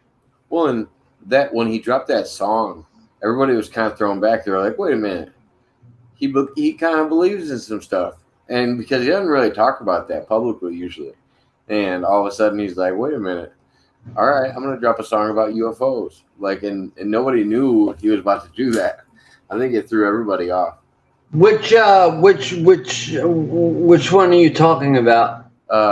Something in the sky. I don't remember what the name of it. Circles? Circles in the Sky. Yeah, but that was a Travis Walton. Like, he made it like it was Travis Walton. If you notice, he fell on the ground. I've seen circles in. Yeah. But that's Travis Walton. If you look at the end of the video, it shows Travis Walton's picture. And it talks about him getting taken. So is Ryan walks over towards. So he's writing the song about Travis? Yeah. Yeah. So I mean, that means he's interested in it, right? It wasn't because the song doesn't seem like a troll song. No. That's what I mean. Yeah, I like that one. He's very interesting how he goes from one thing to the next, you know? Where one day he'll be with a bunch of outlaws, and then he's in the woods with his girl and sleeping in the back of a truck. You know? Yeah, he's definitely got a pretty wild lifestyle. I like it. But well, I guess it just seems wild. I don't really think it's wild. Like, Oh no, I think because Ghost of- Ranch rocks the. I think Ghost Ranch gets pretty crazy. Yeah, I bet they can party hard, but I just think You think it's nothing Ripta? as crazy as What do you think about Ripta? I don't know much about Ripta. They lied about him at one point. I think that's why Ryan kicked him out, but then found out it wasn't the truth. Is he the one that was always smoking cigarettes on the porch? He was the one who said to Katie Noel that she was, or the girl that said that Ryan slept with her or tried to, make her have, what, but he didn't knew Ripta on the camera. He was a camera guy at one point. Like he would be like his security. Like he said, I could be there and not even know it and see everything going on Ryan. Yeah. I mean, especially if he's in charge with security and being an old Ripta's crazy, man. Ripta's crazy. He did a live today going down the road on the Harley. Yeah, I don't get any of that. But I don't follow it that deep though. Yeah, I do. I like it. Just pops up on my screen. Oh yeah, because you've seen a lot of content like that, so it'll keep suggesting it. Well, I'm subscribed to Ryan, and I'm also subscribed. I don't know why Dagburn has not unsubscribed or blocked me, because I've called him Fagburn I don't know how many times. Every time he does a live. You know how you can tell if you're blocked? Post a comment, and then refresh on YouTube. And if you go back and your comment isn't on there, you're already blocked. Nobody can see your comment. It'll look like, to you like you posted it, but you'll actually be blocked. You can watch any channel when you're blocked. You just can't comment. It'll show up as a comment on your screen, but if you refresh it, it goes away. I learned that because I'm blocked from Kenny Boland's chat. So I go in there, it'll seem like I'm writing something. But you don't like him? He's the only one that blocked me. I don't have a problem with him. Jake does. I wanna have a mixed martial arts fight with his son, with the Prince. Yeah, I think that'd be fun. He's like a professional wrestler or something. I think. Yeah, I think it'd be fun to have a mixed martial arts fight with him. I told him. Well, I didn't tell him. I was just saying this on the internet. I would let him pick any style that he wanted to participate in: boxing, kickboxing, grappling, whatever he was comfortable with. I would do any of them. You're good at them all. I'm decent at them all, and I would be happy to do those things. And because I don't think he's trained in that way in any way, shape, or form. I would even pay him to show up. I think I even said I'd pay up to $2,000 to just see him show up. I'd fucking invite him right into the gym. I said my only stipulation would be I want to live stream the whole thing. But yeah, you think I wouldn't want Kenny Boland's son in the fucking cage with me? That'd be fun. That'd be so fun. Yeah. I'm not trying to write diss tracks on nobody, but if somebody wants to have a mixed martial arts competition with me, even if I get humbled, even if he comes in and beats my ass, I'm fine with that. Then I learned my lesson. Well, Jake don't like Kenny Boland. Yeah, they got a deep history, those two. I don't like him. I don't like anybody who picks on weak. Man, I think what he does is because he used to play like a heel when he was in wrestling, and he wanted to be the bad guy, and so he talked shit because it gets people to watch. It's the same thing. Well, I'll talk shit to him. Oh yeah, but he just want entertainment to people. Or no wonder John Cena fired some guy running his dick licker in the chat, and we should just block him. Hey Bob, can you block him for me? Like he doesn't even. That's all he does. Hey, what about John Cena? What happened with that? I guess he fired him. Oh no! So he tries to take credit for John Cena's career, basically. Oh my God! That he taught him everything he knows and some bullshit like that. I'm like, dude, no, come on, you weren't that good. So he fired him?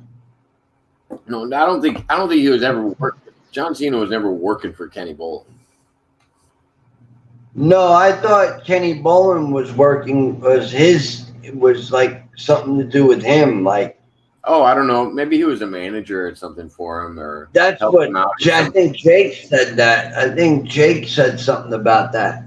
Jake probably has a way better history of it than me. Jake's wrestling knowledge is insane. Like that boy knows more about wrestling than anybody I fucking know, and most of it's like classic wrestling. He knows more history of dude. Jake's wrestling. Yo, he's getting into Creek Squad now. He's an encyclopedia. That boy. He's getting into Creek Squad. I think he did a Fuck It review on Upchurch one day. I remember watching it. That video where he's got the hose between his legs and he's fucking spraying the hose out like it's his dick. Ryan Upchurch is. The song Fuck It, I can't remember what it's called. Oh yeah, he likes that, doesn't he? Well, he did a review on it on his channel one day. And I was just like, damn, Jake, I didn't know you were doing reviews like that. That's cool. I didn't know he was into Ryan Upchurch. Oh, that is a good one when Ryan Upchurch did that. Yeah, that is a really good one. I just don't understand why. I don't understand why so many people have betrayed him like they have. Who? Ryan? Ryan. Because he's famous. Everybody. It doesn't matter. To me, it doesn't matter. No, it shouldn't matter. That means you're a good person.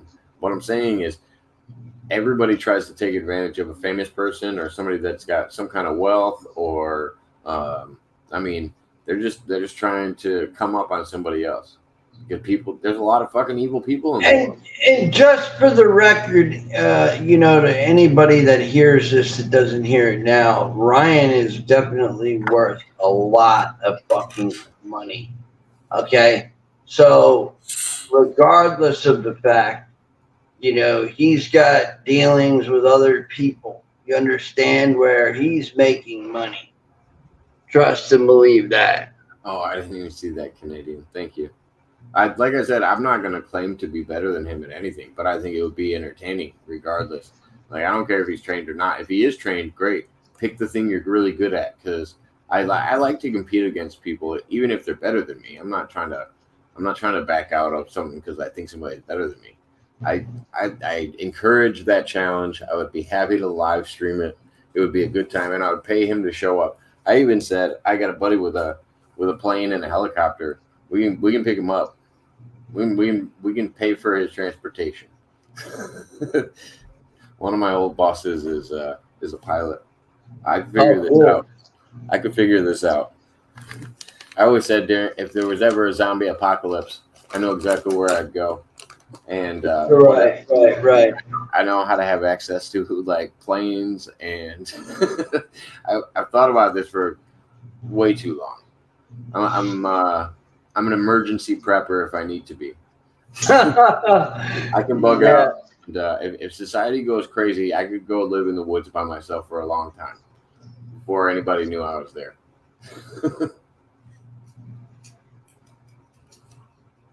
But it's also like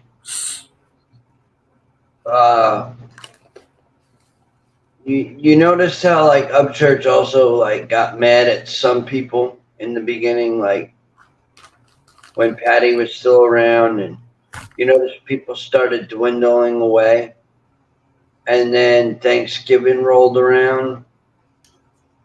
And she was never. I don't know why people are pretending she was ever around. She was never like a mother to Ryan. Like No. She was. No. Like, I'm talking about when she was really like working for him, and they were, they were cordial. Like, yeah, and he gave her a lot of fucking things, and she burnt down the goddamn bridge with all of them. She fucked up everything. And I don't know why. He's in Yoko Ono now. Yo, and he just sold one. Yeah. So apparently he got something back, or is in the start of it.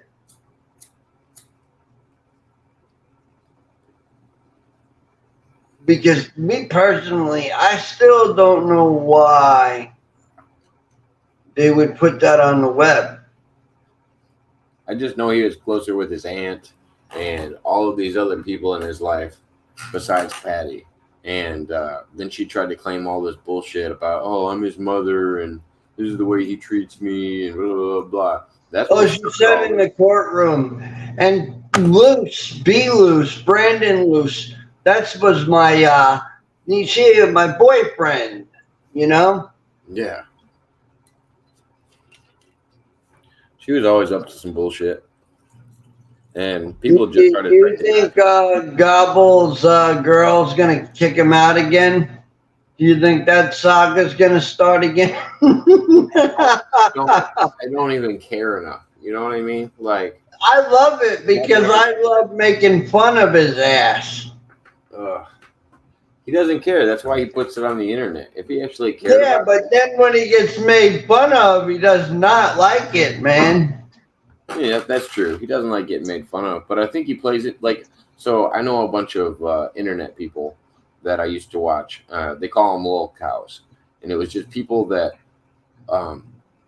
you could watch, and it was like you're watching their self-destruction. It's like a slow train wreck. And I often reference this guy, Wings of Redemption. People used to watch him do game streams because he would freak out when he did bad. And then people would send him donations for like $5-10 and say, hey, do a freak out for me. And then he'd do the same thing. And like he was playing into it. Like they say Ryan pays Mikey 12 point $50,000 a show. And I'm like, Ryan's not paying anybody to hang out with him. Huh? Ryan's not paying anybody to hang out with him. No. To go after people. Oh. Is what, the word is going around. Ryan's paying people to go after Gobble. I mean, I could see him doing it through the law, but yeah, but I don't believe he'd be doing that, man. I don't believe he does it like that.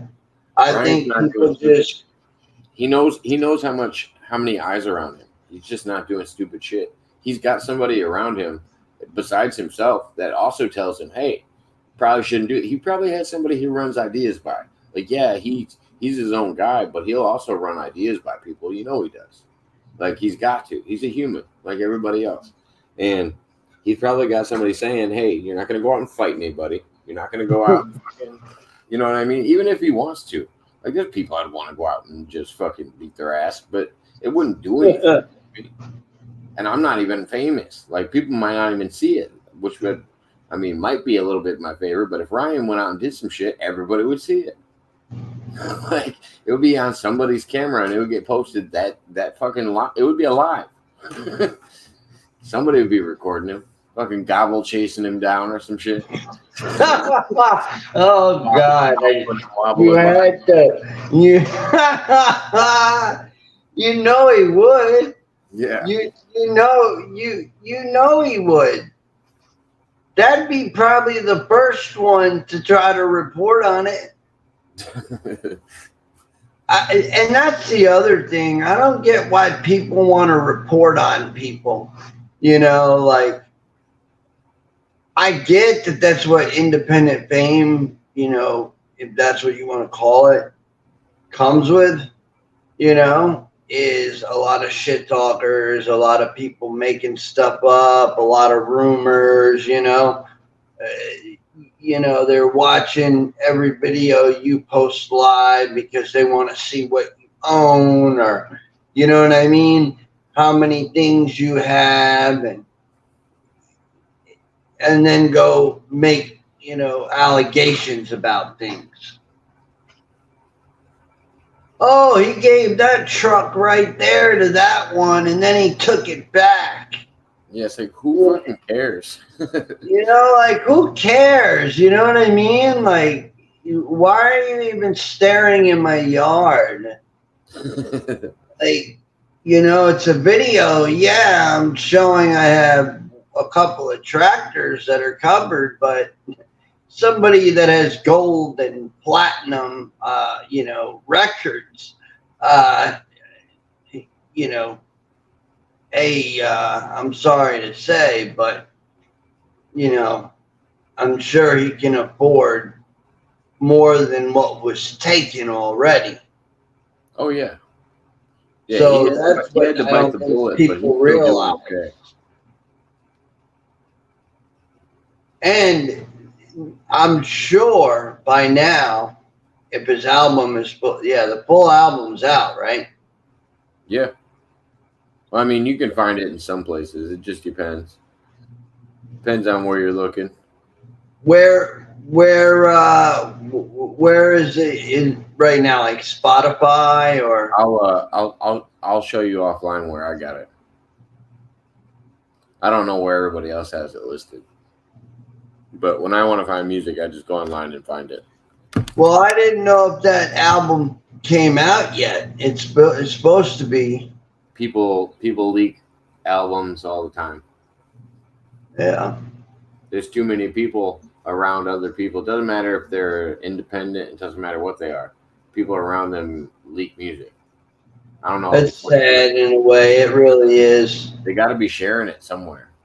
There's always some fucking weak link in the chain of command that's fucking trying to get their own fucking $5 or I mean they're making good money when they leak that bullshit, but yeah, eventually it'll get cleaned up.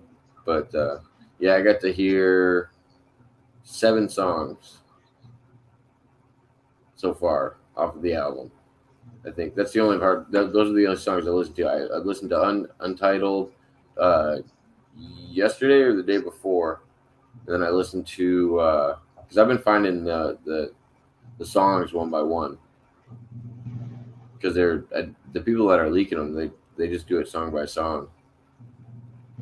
I haven't seen anybody have it listed as a full album or anything yet, though. Yeah, I don't think they'll waste their time with that. It'll get taken right off the internet. Yeah. That's it's kind of sad what people do sometimes. That kind of stuff. I was talking about this with somebody earlier. I was like, money and ego or famous people, like all of that corrupts you, like to the core. Like when people start getting a little money, they just act different, especially if they're not used to it or if they got it in a shady way. Like some people just don't. It changes them as a person. If you get too famous or if you make too much money or you think you're famous, and even if you're not making money, like your ego can really get in your way too. An ego is a really fucking dangerous thing to have. It's a weird grappling match that I have with myself a lot. That's why I address ego so much, and that's actually why I take hallucinogens too. It actually makes me feel small and insignificant, and it puts me in situations where I overanalyze and overthink things because it brings me to ground zero. Like you feel very insignificant, which is a good thing because you shouldn't feel like you're bigger and better than anybody else on this planet. And that's why I try to have that balance with myself. A lot of people use hallucinogens for different things. I use it as a healing tool, I guess, because I think I get dangerously conceited and my ego gets in the way of me a lot. And it's with my immediate relationships. It's with this online thing I do. It's with anything. Like your ego affects your everyday life so much. Yeah. That wasn't on the internet. Yep. Personal relationships. Yeah, it sucks that happens. But for other people, I mean, you don't even need something like that. Like the other thing I do is I was talking about this earlier is just getting on my kayak or going camping out in the woods by myself. Like that's another thing that keeps me a little grounded. And Rocko, I've seen you go out and hug trees, man. Fucking putting your hands on some trees and feeling grounded for a little while.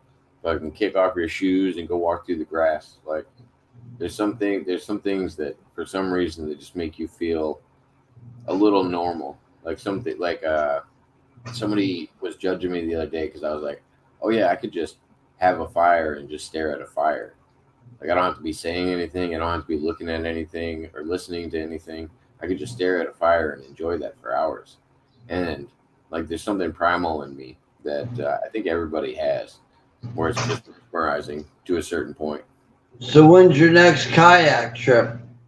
I don't have one planned. We're getting a bunch of rain right now, so hopefully it'll open up some new routes because the water levels have been pretty low lately. We usually get a really big flood in How far do you go? I did 72. I did 72 miles last weekend. You camped?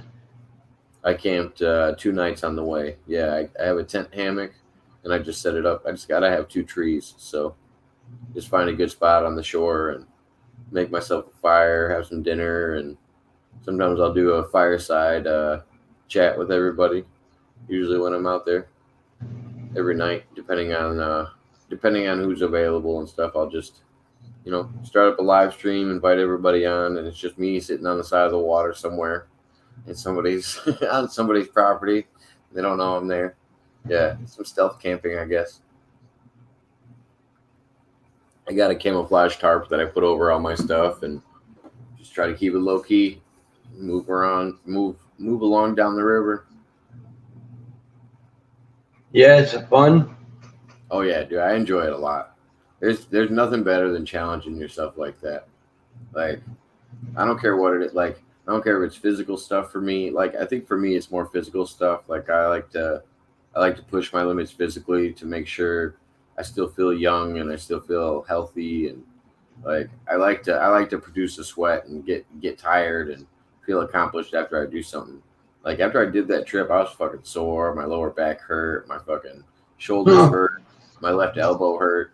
And after 2 days of rest, I was like, oh, I feel good. Like 2 days of good rest. Like I was still doing stuff during the day, but I had to get like a full night's sleep and kind of catch my body back up. Like I abused myself when I'm like on that trip. I think I didn't have any water. I mean, I had a little bit of water on the last day.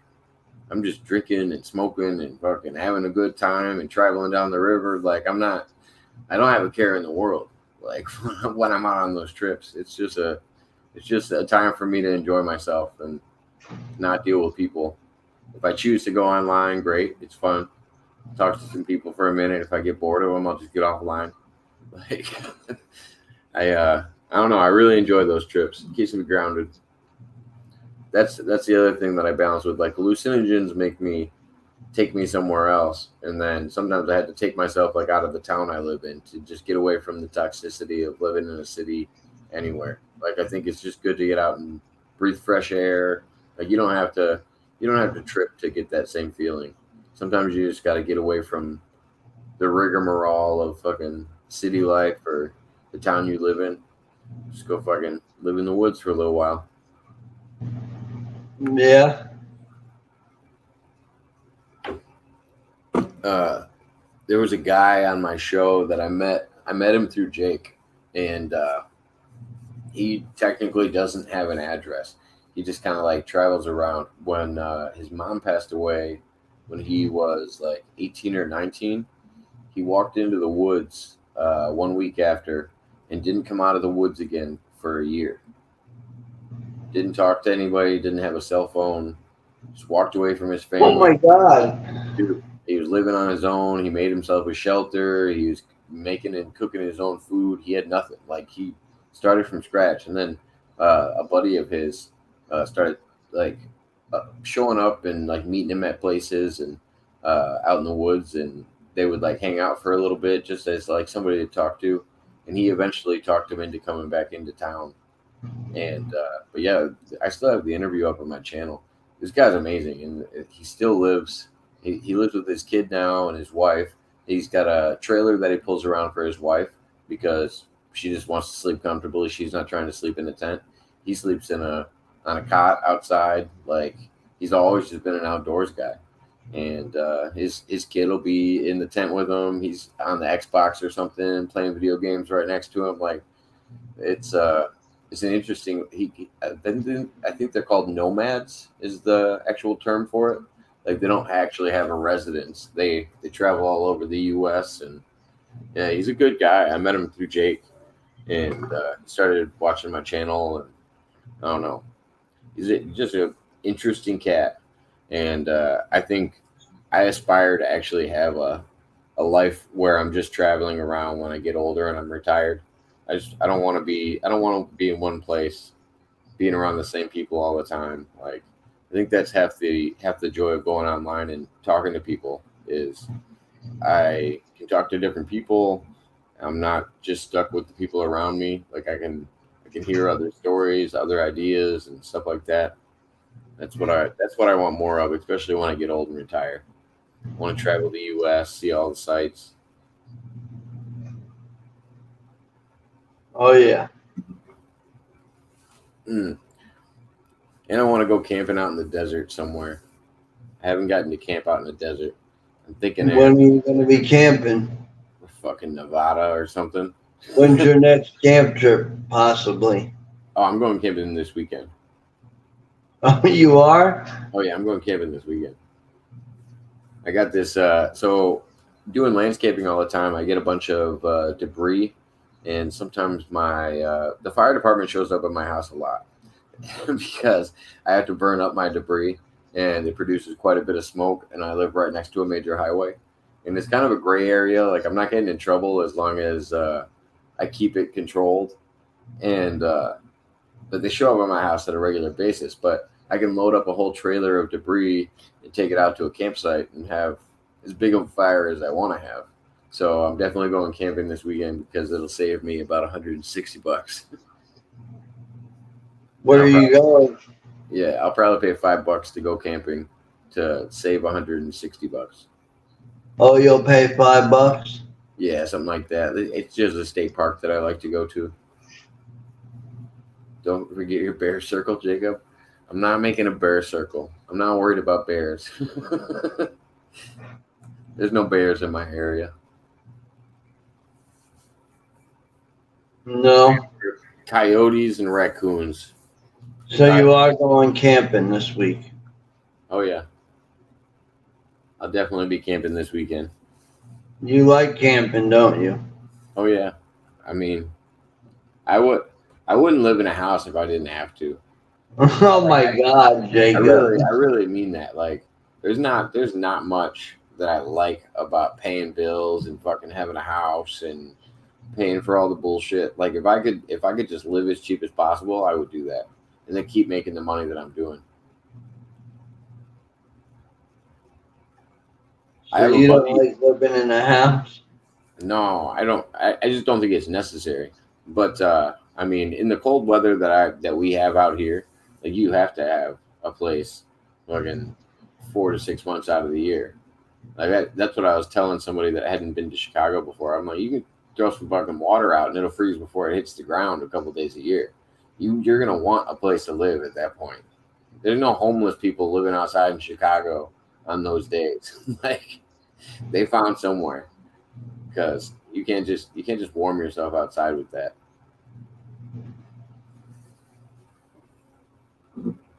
Oh no. Absolutely not. But yeah, what do you want to do when you get older, man? What do you want to do? You want to, I don't know, have, do you have anything planned for like when you retire and you're kind of never work again, or? What do you mean retire, man? Oh, I don't know have your to- I don't know your working status and what you do. Like I never asked. Oh, I don't work right now, man. I don't work. I get my father's death benefits, but Oh, okay. Was he like a union worker or something? yeah, 1298 What kind of union is that? Is that bricklayers or what is it? road work. Road work? Okay. Yeah, Yeah, no, I didn't know that.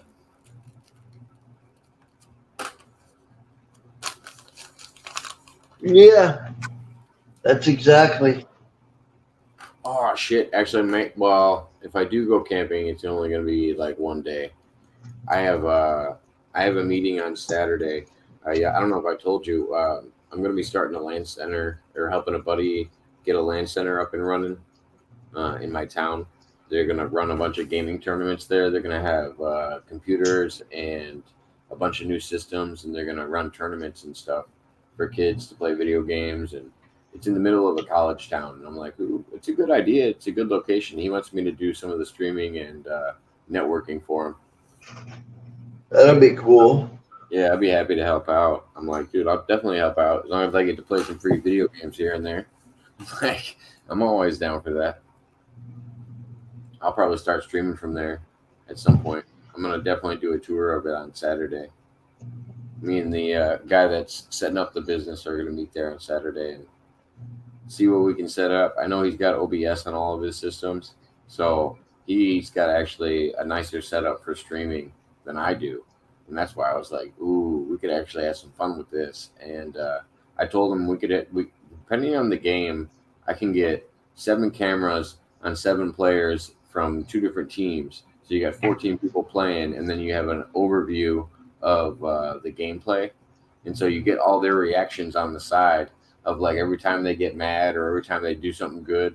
Like you got it all right there on the side, and then you got the gameplay overview on top. I'm like, ooh, this could be a lot of fun. I might go with StreamYard if he's actually got a way better streaming capability than me because he's probably got some kind of business internet or something like that. He's got everything landlined up together, so they're not worried about latency so much. If you're playing in house, all the computers and stuff are hooked up to each other. I'm assuming, so should be interesting. I'm excited about it. Yeah, I definitely would be. Right. And then I'm going to teach them to. That's why I want to be involved with the social media and the streaming is because I can do if we get them a service on StreamYard, we can stream up to like 9 platforms at once. We can share that content everywhere and like build an audience on Facebook, YouTube, Twitter, Twitch, like, and I can stream live to all those places. And I'm like, yeah, let's just share the hell out of it and do it all for free if we want to. It doesn't even cost anything, like just to get the content out there. And that's what I want them to do. I want just people to know they're there. And then people will, if they want to get involved in the tournaments, you can do it outside of the building. We could do some kind of online tournament where everybody pays an entry fee and they can play the people that enter the tournament. It's easy to do. It's an easy setup. I like the idea of it. But yeah, that's a new little venture I'm gonna mess around with this weekend. So hopefully I get at least one day of camping in, and then So I'm thinking you might be able to, once I get the whole studio thing set up.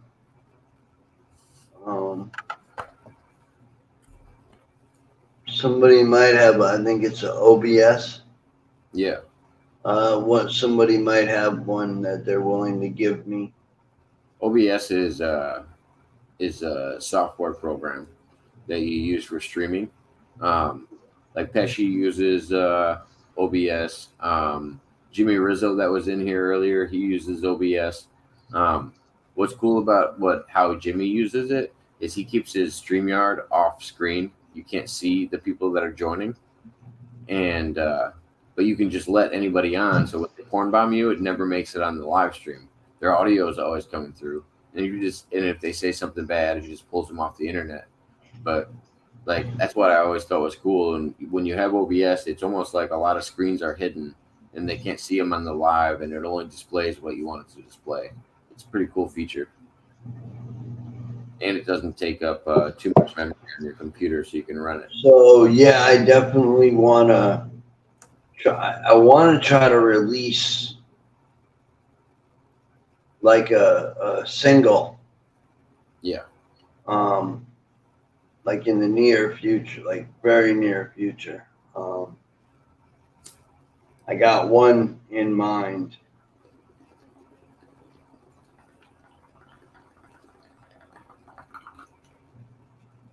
Is it the mother one? No, you're not getting that yet. No, that's not done yet. That's gonna be for the actual album. So in between, he uses OBS too. Yeah, it's a good program. I always recommend people using it once they get the hang of streaming. It's a good feature to have. StreamYard's just catching up. It was so cool being on the stream with Jake and Rocko earlier, and I just clicked live stream, and while I was on there with them, it just streamed their video to share it out on my channel, and a couple more people popped over into the chat. Like, it was cool. It's just kind of a way to connect everybody. That's why I like StreamYard so much. Yeah. And it doesn't take much to get StreamYard and to figure out how to use it. I think I'm gonna get a distro kid.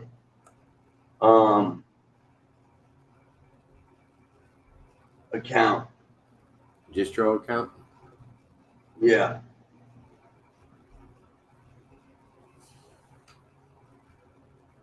I haven't used that. I don't know what that is.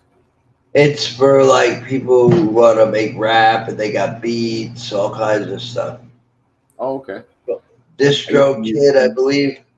I used to use a program called Mix. It's MIXXX, and I used to use it for DJing because you can put beats together, and I'm actually really decent at that. I have a song I made when I was like 16 or 15 that I have saved on my Facebook, and I just think it's hilarious to listen to back to the music I was listening to at the time because it like bleeds through in my music. You can sync songs up together, so they're all playing at like 132 beats per minute, and you can just set up the timing on all the cues and stuff, and it just works out nice for mixing. And then you can also add your own audio tracks, like you were saying, with rap and whatever vocals you want to put on it. Yeah, no, I wanna definitely come out with something fiery, like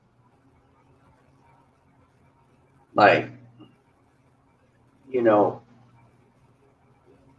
basically letting people know that I'm here now and I'm ready.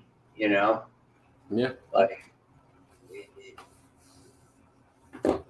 I've always been ready,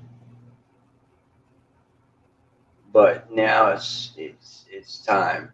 It's time. Well, I think you've been built back up lately, because I think you were at a low point, like you were saying, and I think you've been built back up. I was at a very low point. For a while there, I was at a very low point. My problem was choosing relationships over my kids and over possible, opportunities. And now, I'm getting back to that point where I can actually figure out what I need to do and what I need to do to make my next move.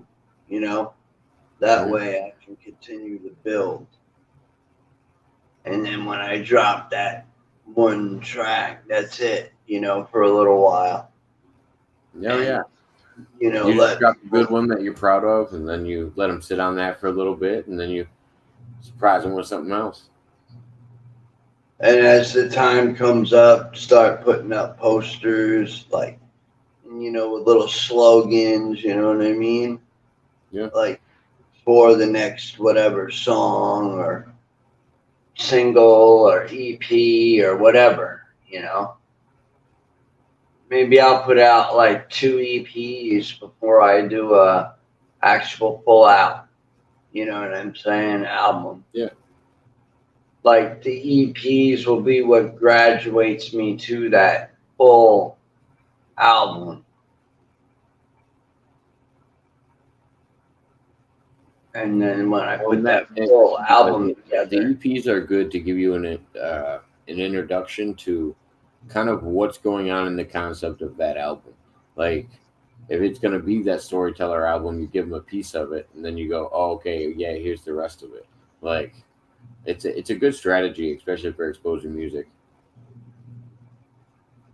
But yeah, give me 1 minute, man. I got to use the bathroom. I don't know how much longer you're going to be on. You're more than welcome to stay and hang out. I'll be on a while. Okay, cool.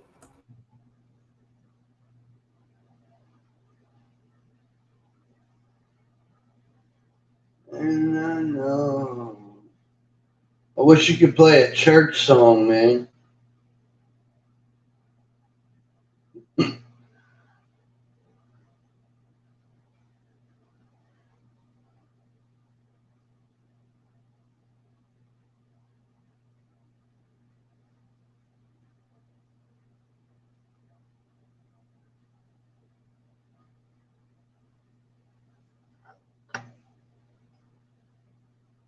Who's in the chat?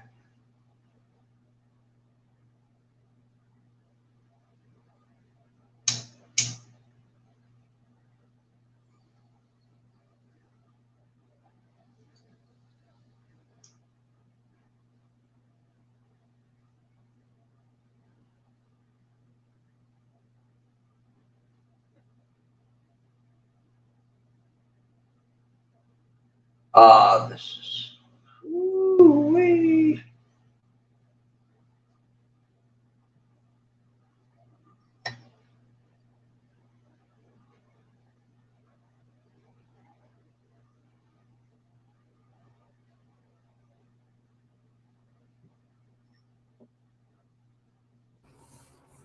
I'm excited. I'm gonna make some fucking cheeseburgers here in a little bit, and then get to sleep in the morning. I don't got a lot going on in the morning. I like it. Family's on vacation, doing a road trip. It's a nice, relaxing evening. I like it. Are you alone tonight? Mm-hmm. So that's why I'm streaming so late. I don't usually stream this late. It's been a while. Usually I used to go I set up a room in our basement for doing that. I used to have a little at-home gym where I would stream downstairs.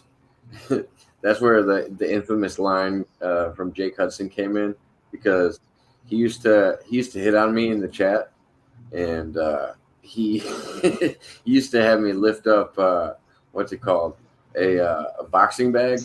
He's like, "But you can't lift up that bag behind you." And I'm like, "Yeah, Jake, I can get it. It's not a big deal. That's why it's back there. Who do you think hung it up?" Jacob Waters, take off your shirt. So yeah, man, that's where now. Okay, so 36, right? 37, 38. I'd say around 38.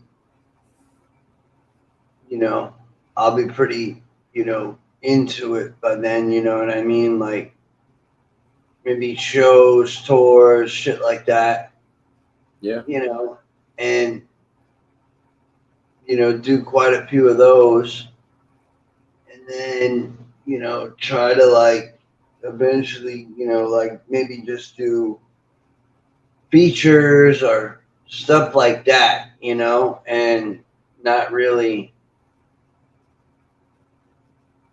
too heavy on so much, because as you get older you want to kind of move a different way. Like when I'm in my 40s, I want to be doing different, style. Yeah, and you don't want to like. I don't think any artist should saturate themselves with collabos and features and stuff like that. I think it's good to show that you can do it, but the majority of your content should always be your content. You don't have to. You shouldn't have to rely on other people, to be where you are. And because Oh, no. I'm talking about features that you get hit up and someone says, "Oh, I heard a song and I want to do a feature with you." yeah, that's what I mean. Features or collabos. Yeah, That's you what charge it right up the gate. You know what I mean? You charge them. You do it by the level that you're at. If somebody's Yeah. bigger than you, you hope they want you on one of their songs, and if they do, you do it because of the exposure. If Ryan Upchurch calls you, you're not gonna fucking charge him. Like, you know what I mean? Like, there's levels to it. Yeah, people below you are the people that you charge. That's how it works in any rap industry or music industry. The people below you are the ones that pay to play. And once you tell them that you're worthy to be dealt with, then they don't charge you anymore. Then they're paying you to show up. That's how it always goes. Yep. Oh, church. That'd be a good one.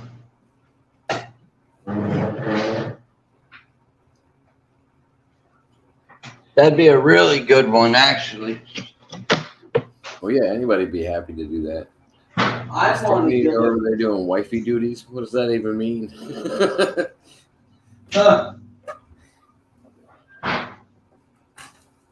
I want to do it in a heartbeat. What's that? I'd love to do it. Oh yeah, I don't know anybody that would turn that down. It doesn't matter what status you're at in life. If he asked you, like, that's what I thought was so crazy about Token when he got offered that record label by Eminem. I was like, dude, that's insane. Like he got offered to get signed by Eminem, and he fucking shut Eminem down. And he even says Eminem's one of his favorite artists. But he's just like, nah, I got to get better and work on myself. Like, that shows you the fucking commitment level that some of these independent artists have. It's insane to me. That's why I like Token. Token, when he was 16, that's when Tech 9 started watching him. Because that's what Tech 9 does that's better than anybody else, is he's watching those up-and-coming rappers. That's why Just Trey should do something with fucking Tech 9. He always knows what's going on with new and up-and-coming rappers. Like, for an older guy, he follows everybody that's independent. Like, he's all about supporting independent artists. And I'm in Kansas City, man. I'm in KCMO. Oh, yeah. That's the fucking birthplace right there. Wait till he hears me, man. And I put out something good. Dude, he would promote it for free. Like, that's the kind of guy he is. Like, he just wants people to get exposure. If it's good music, it's good music. That's how people feel. Like, they don't care. They don't care if you're some no name. If you put out a good Rebel 45 might be coming on the show. I just liked the comment that I wrote on his thing about making fun of Johnny Gobble. We're gonna go on Jake's show and make fun of. Oh man. Yo, I'm gonna get Johnny to get me on his show just for the exposure. Jake's good at doing edits like that. You should have Jake. Have Jake to go on a rant about Johnny Gobble. Dude, that shit'll go viral overnight. I noticed. Oh yeah, Jake's got some following. I'll give him that. He's good at making connections with people. He follows a lot of people. That's why I say the kid's like an encyclopedia. And he likes Creek Squad. Oh yeah. Yeah, I just know he's been listening to Ryan I knew he's been listening to Ryan for at least a year and a half before I ever even talked about him talking about Ryan Upchurch. I heard him do that video and I'm like, oh, I didn't even know you like country rap. I didn't know what you listened to. And as soon as I saw it, I was like, oh, okay. Judge Trey made it clear, I am not a country rapper. That's what he said about himself. He is not a country rapper. Because everybody thinks he's a country rapper. I don't think that's a bad thing, though.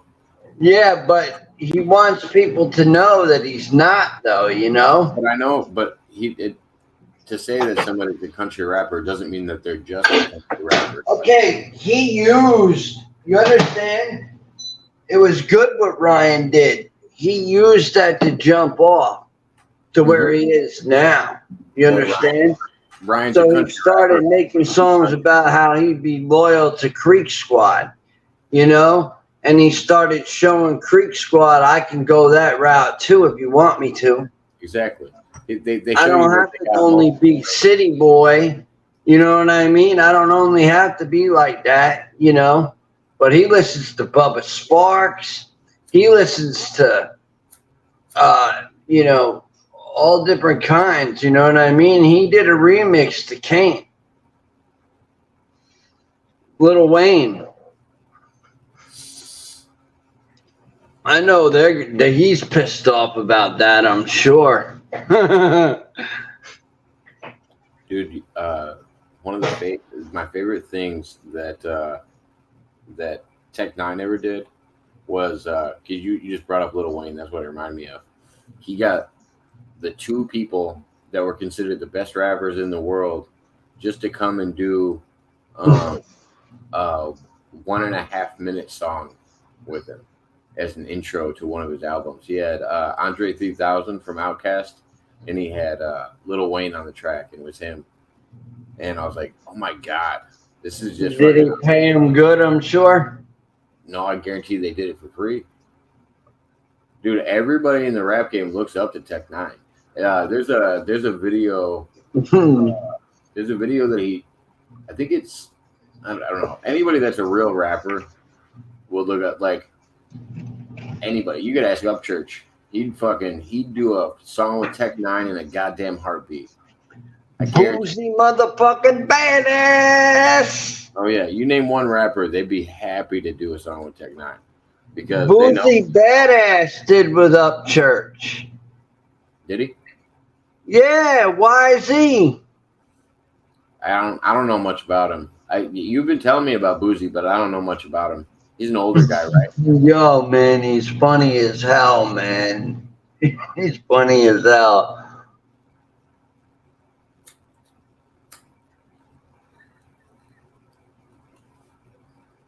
What's that? Cigar? No, I'm smoking. Well, it's my chillum. I'm just smoking on some flower. Blunt? No, it's a chillum. It's just like a small little bowl. I don't have any blunts left. I smoked a blunt earlier when I was talking to Michael, but just got this new Buddha the other day. It's really fucking nice. I can't really tell with the camera. It doesn't come in as well. But yeah, I see it. Yeah, I have had that. It looks like something I've been getting too. Yeah. I was just trying it out. It's got like a fruity taste to it. I don't know. It reminded me of the strain Juicy Fruit. I don't know if you've ever had it, but it reminds me of like that Juicy Fruit. Yeah, I've had Juicy Fruit. What I'm really hoping that comes around here in the next few weeks is I only pay 10 a gram here, bro. For fire. For shit that you get in the dispensaries. If you buy weight, you don't pay that much. No. When I buy weight, if I give $100, I get like 16, Dude, 17. Speak of the fucking devil.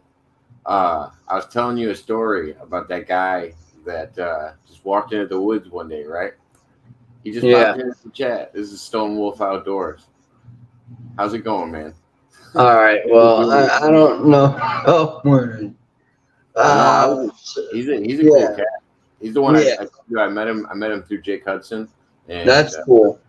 Yeah. Like I said, Jake's good at building community. Yeah, Jake. Yeah, he is. But I keep telling him he's got to reach out to Just Trey too. Oh yeah. You know, he's not answering me, man, and we need that guy on the show. I'm trying to Creeker I kind of got to go in on that, but I got to get the person working with me, talking to me, so that way I can send Jake to him. You understand? To email, but mention, hey, Rocko, blah blah blah. Didn't you say he got a shout out the other day though in one of the chats? It sounded like he was working at it. Somebody read his comment or something. Whose comment? Jake Hudson's comment. You said he was in somebody's chat and they said hi to Jake Hudson or something. Oh, that was Cool Hand Luke, but that's gonna cost. Oh yeah. But either way, he's getting his name out there. He's trying, He's a busy man, dude. I'm gonna be getting ready to get offline. Not right now, I was saying, but when I do decide to get offline, Jake will be waking up and he's about to do fucking 90 streams before the end of the day. Like Jake fucking works hard. I give it to him. Like the kid's doing 1,000 things a minute. That's what I was talking to you offline about. I was like, I love the kid. He actually, he actually is a really good guy. He does have good meaning. Like I appreciate. So Jake will be doing 1,000 streams. I mean, he does a lot of streams and a lot of uploads.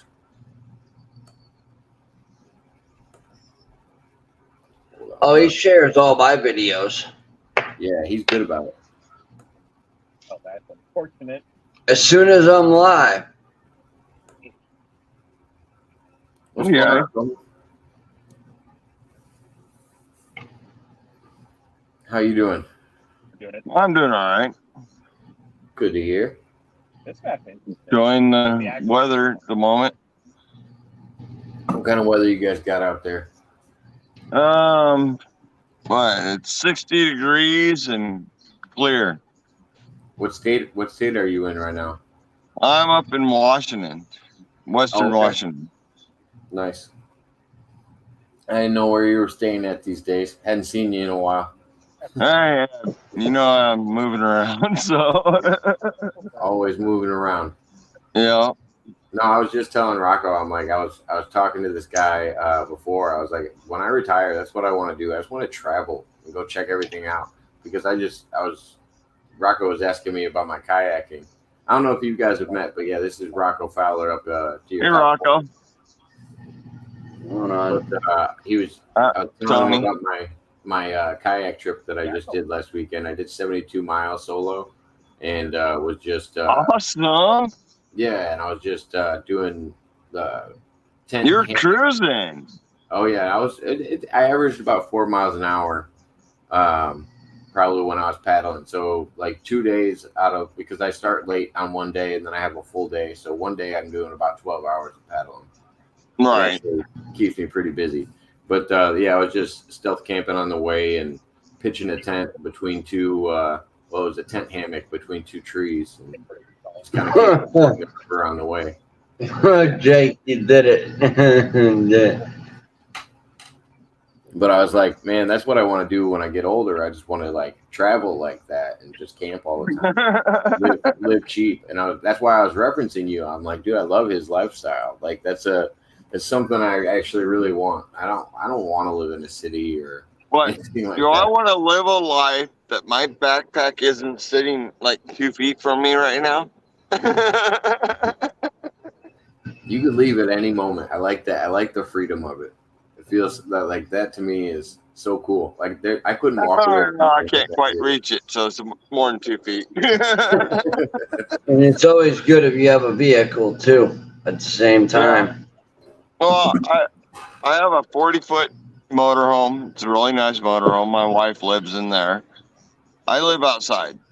I'm under a 10 by 15 pop-up right now. I got my cot right behind me, which is where I sleep. My kitchen is over here. You can't see it because it's in the dark. But I have barbecue, a Blackstone grill. I mean, I have everything right here. I was telling him, and your kid's usually next to you playing video games. Like you guys got quite the setup. No, he is right outside the other side right now playing video games. Yeah. You got all the It's a luxury. different kind. It's a minimal lifestyle. I'll say that. It's very minimal. We don't have a whole lot with us, but we got internet. So, for my wife, that's the biggest one. She likes to be entertained by television, so got to have internet. You gotta keep the wife happy. Yeah.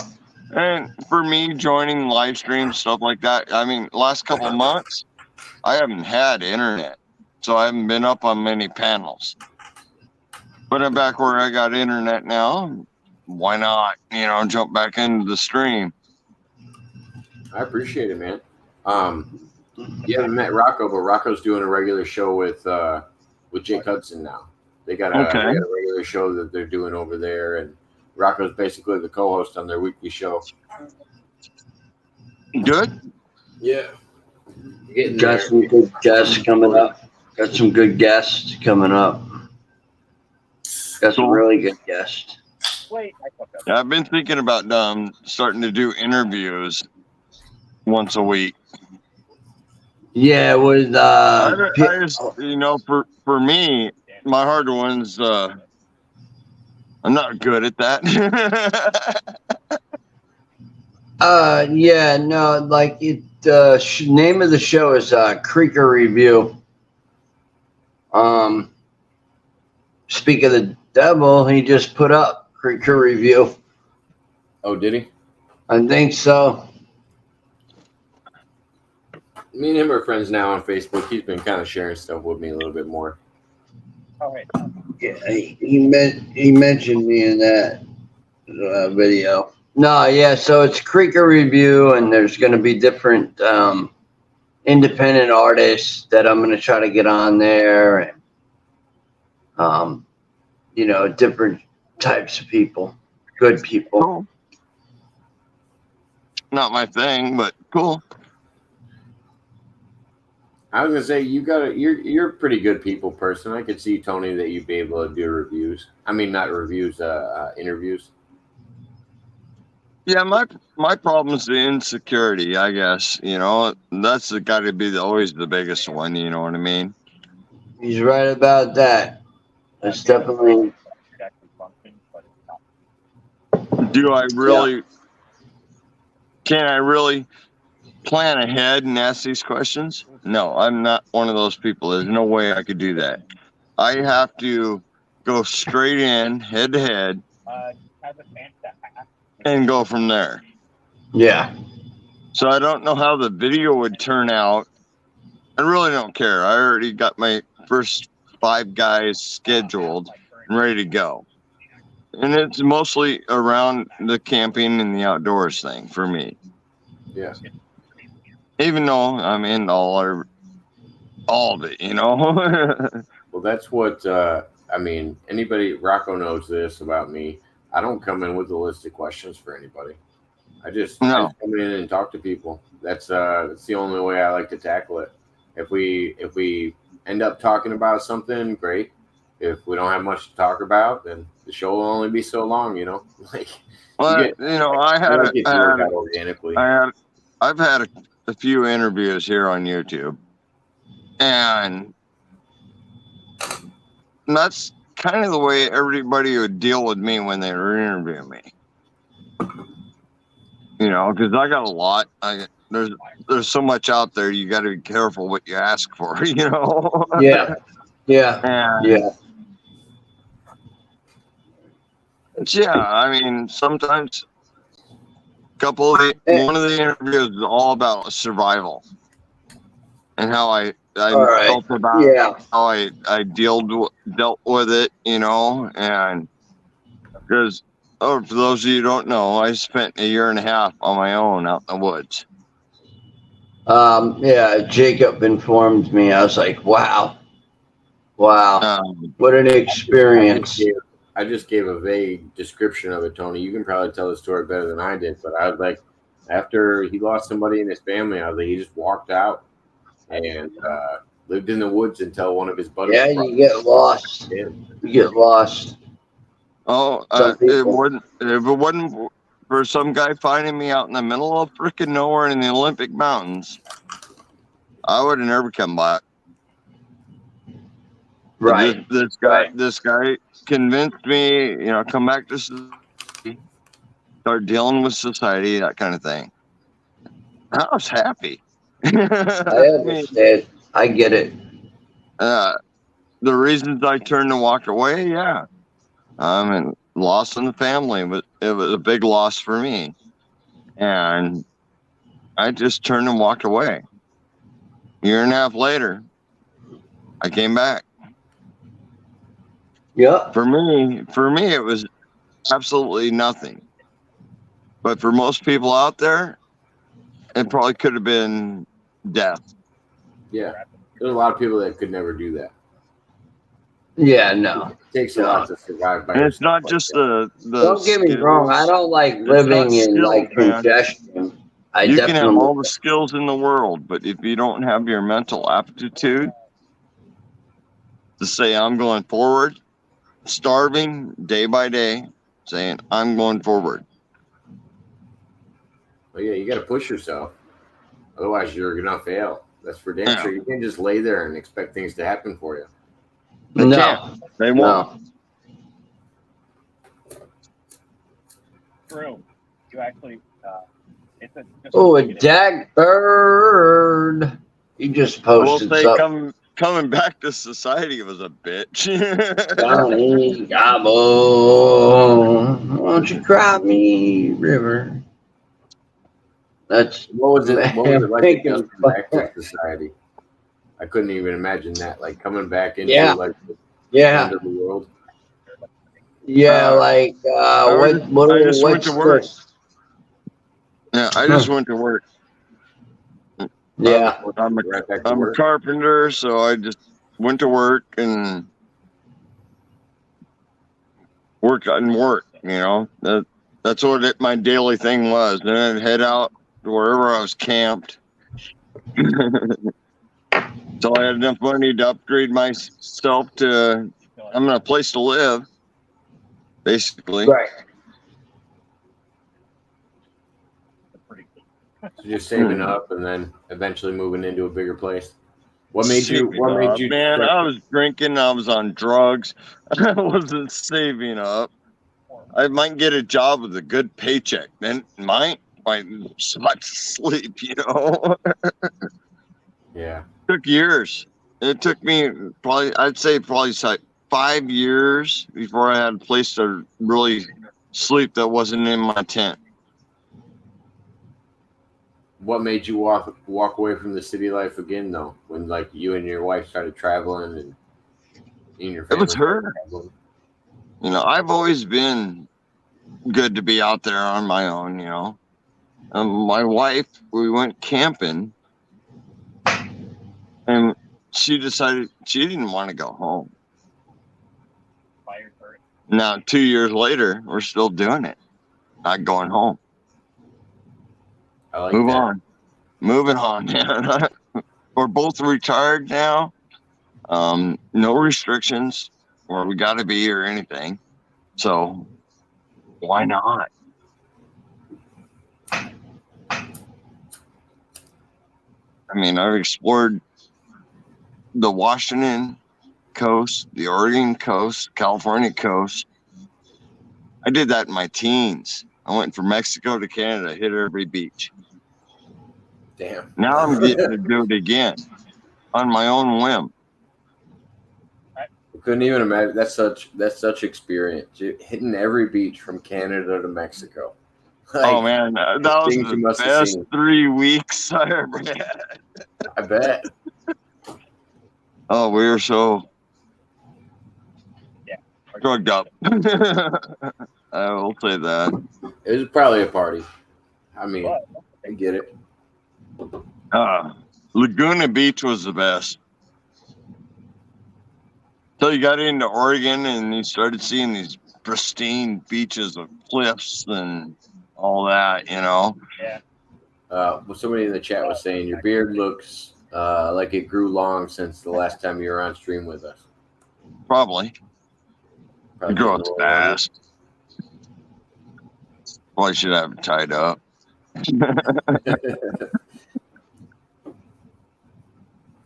Still doing a lot of crafting and collecting stones and all that. Well, I never stopped collecting stones, you know that. But no, I've kind of been taking the summer off so far. Nice. Winter's going to come soon enough, and I'll be back to making necklaces and belts, you know. Yeah. But yeah, I got a ton of rocks I need to polish. I figured you always Just had that from Utah. You always had your tumbler going. Yeah, I haven't had it going in probably a month or so now. But yeah, I got a ton of rocks from Utah. I need to get cycling, make some really cool stuff out of that. Nice. Ooh. So what you been up to? Just enjoying the outdoors and enjoying the weather? Well, I'm definitely enjoying the weather. It's 60 degrees here. Nice. Normally this time of year, we're still in the 70s.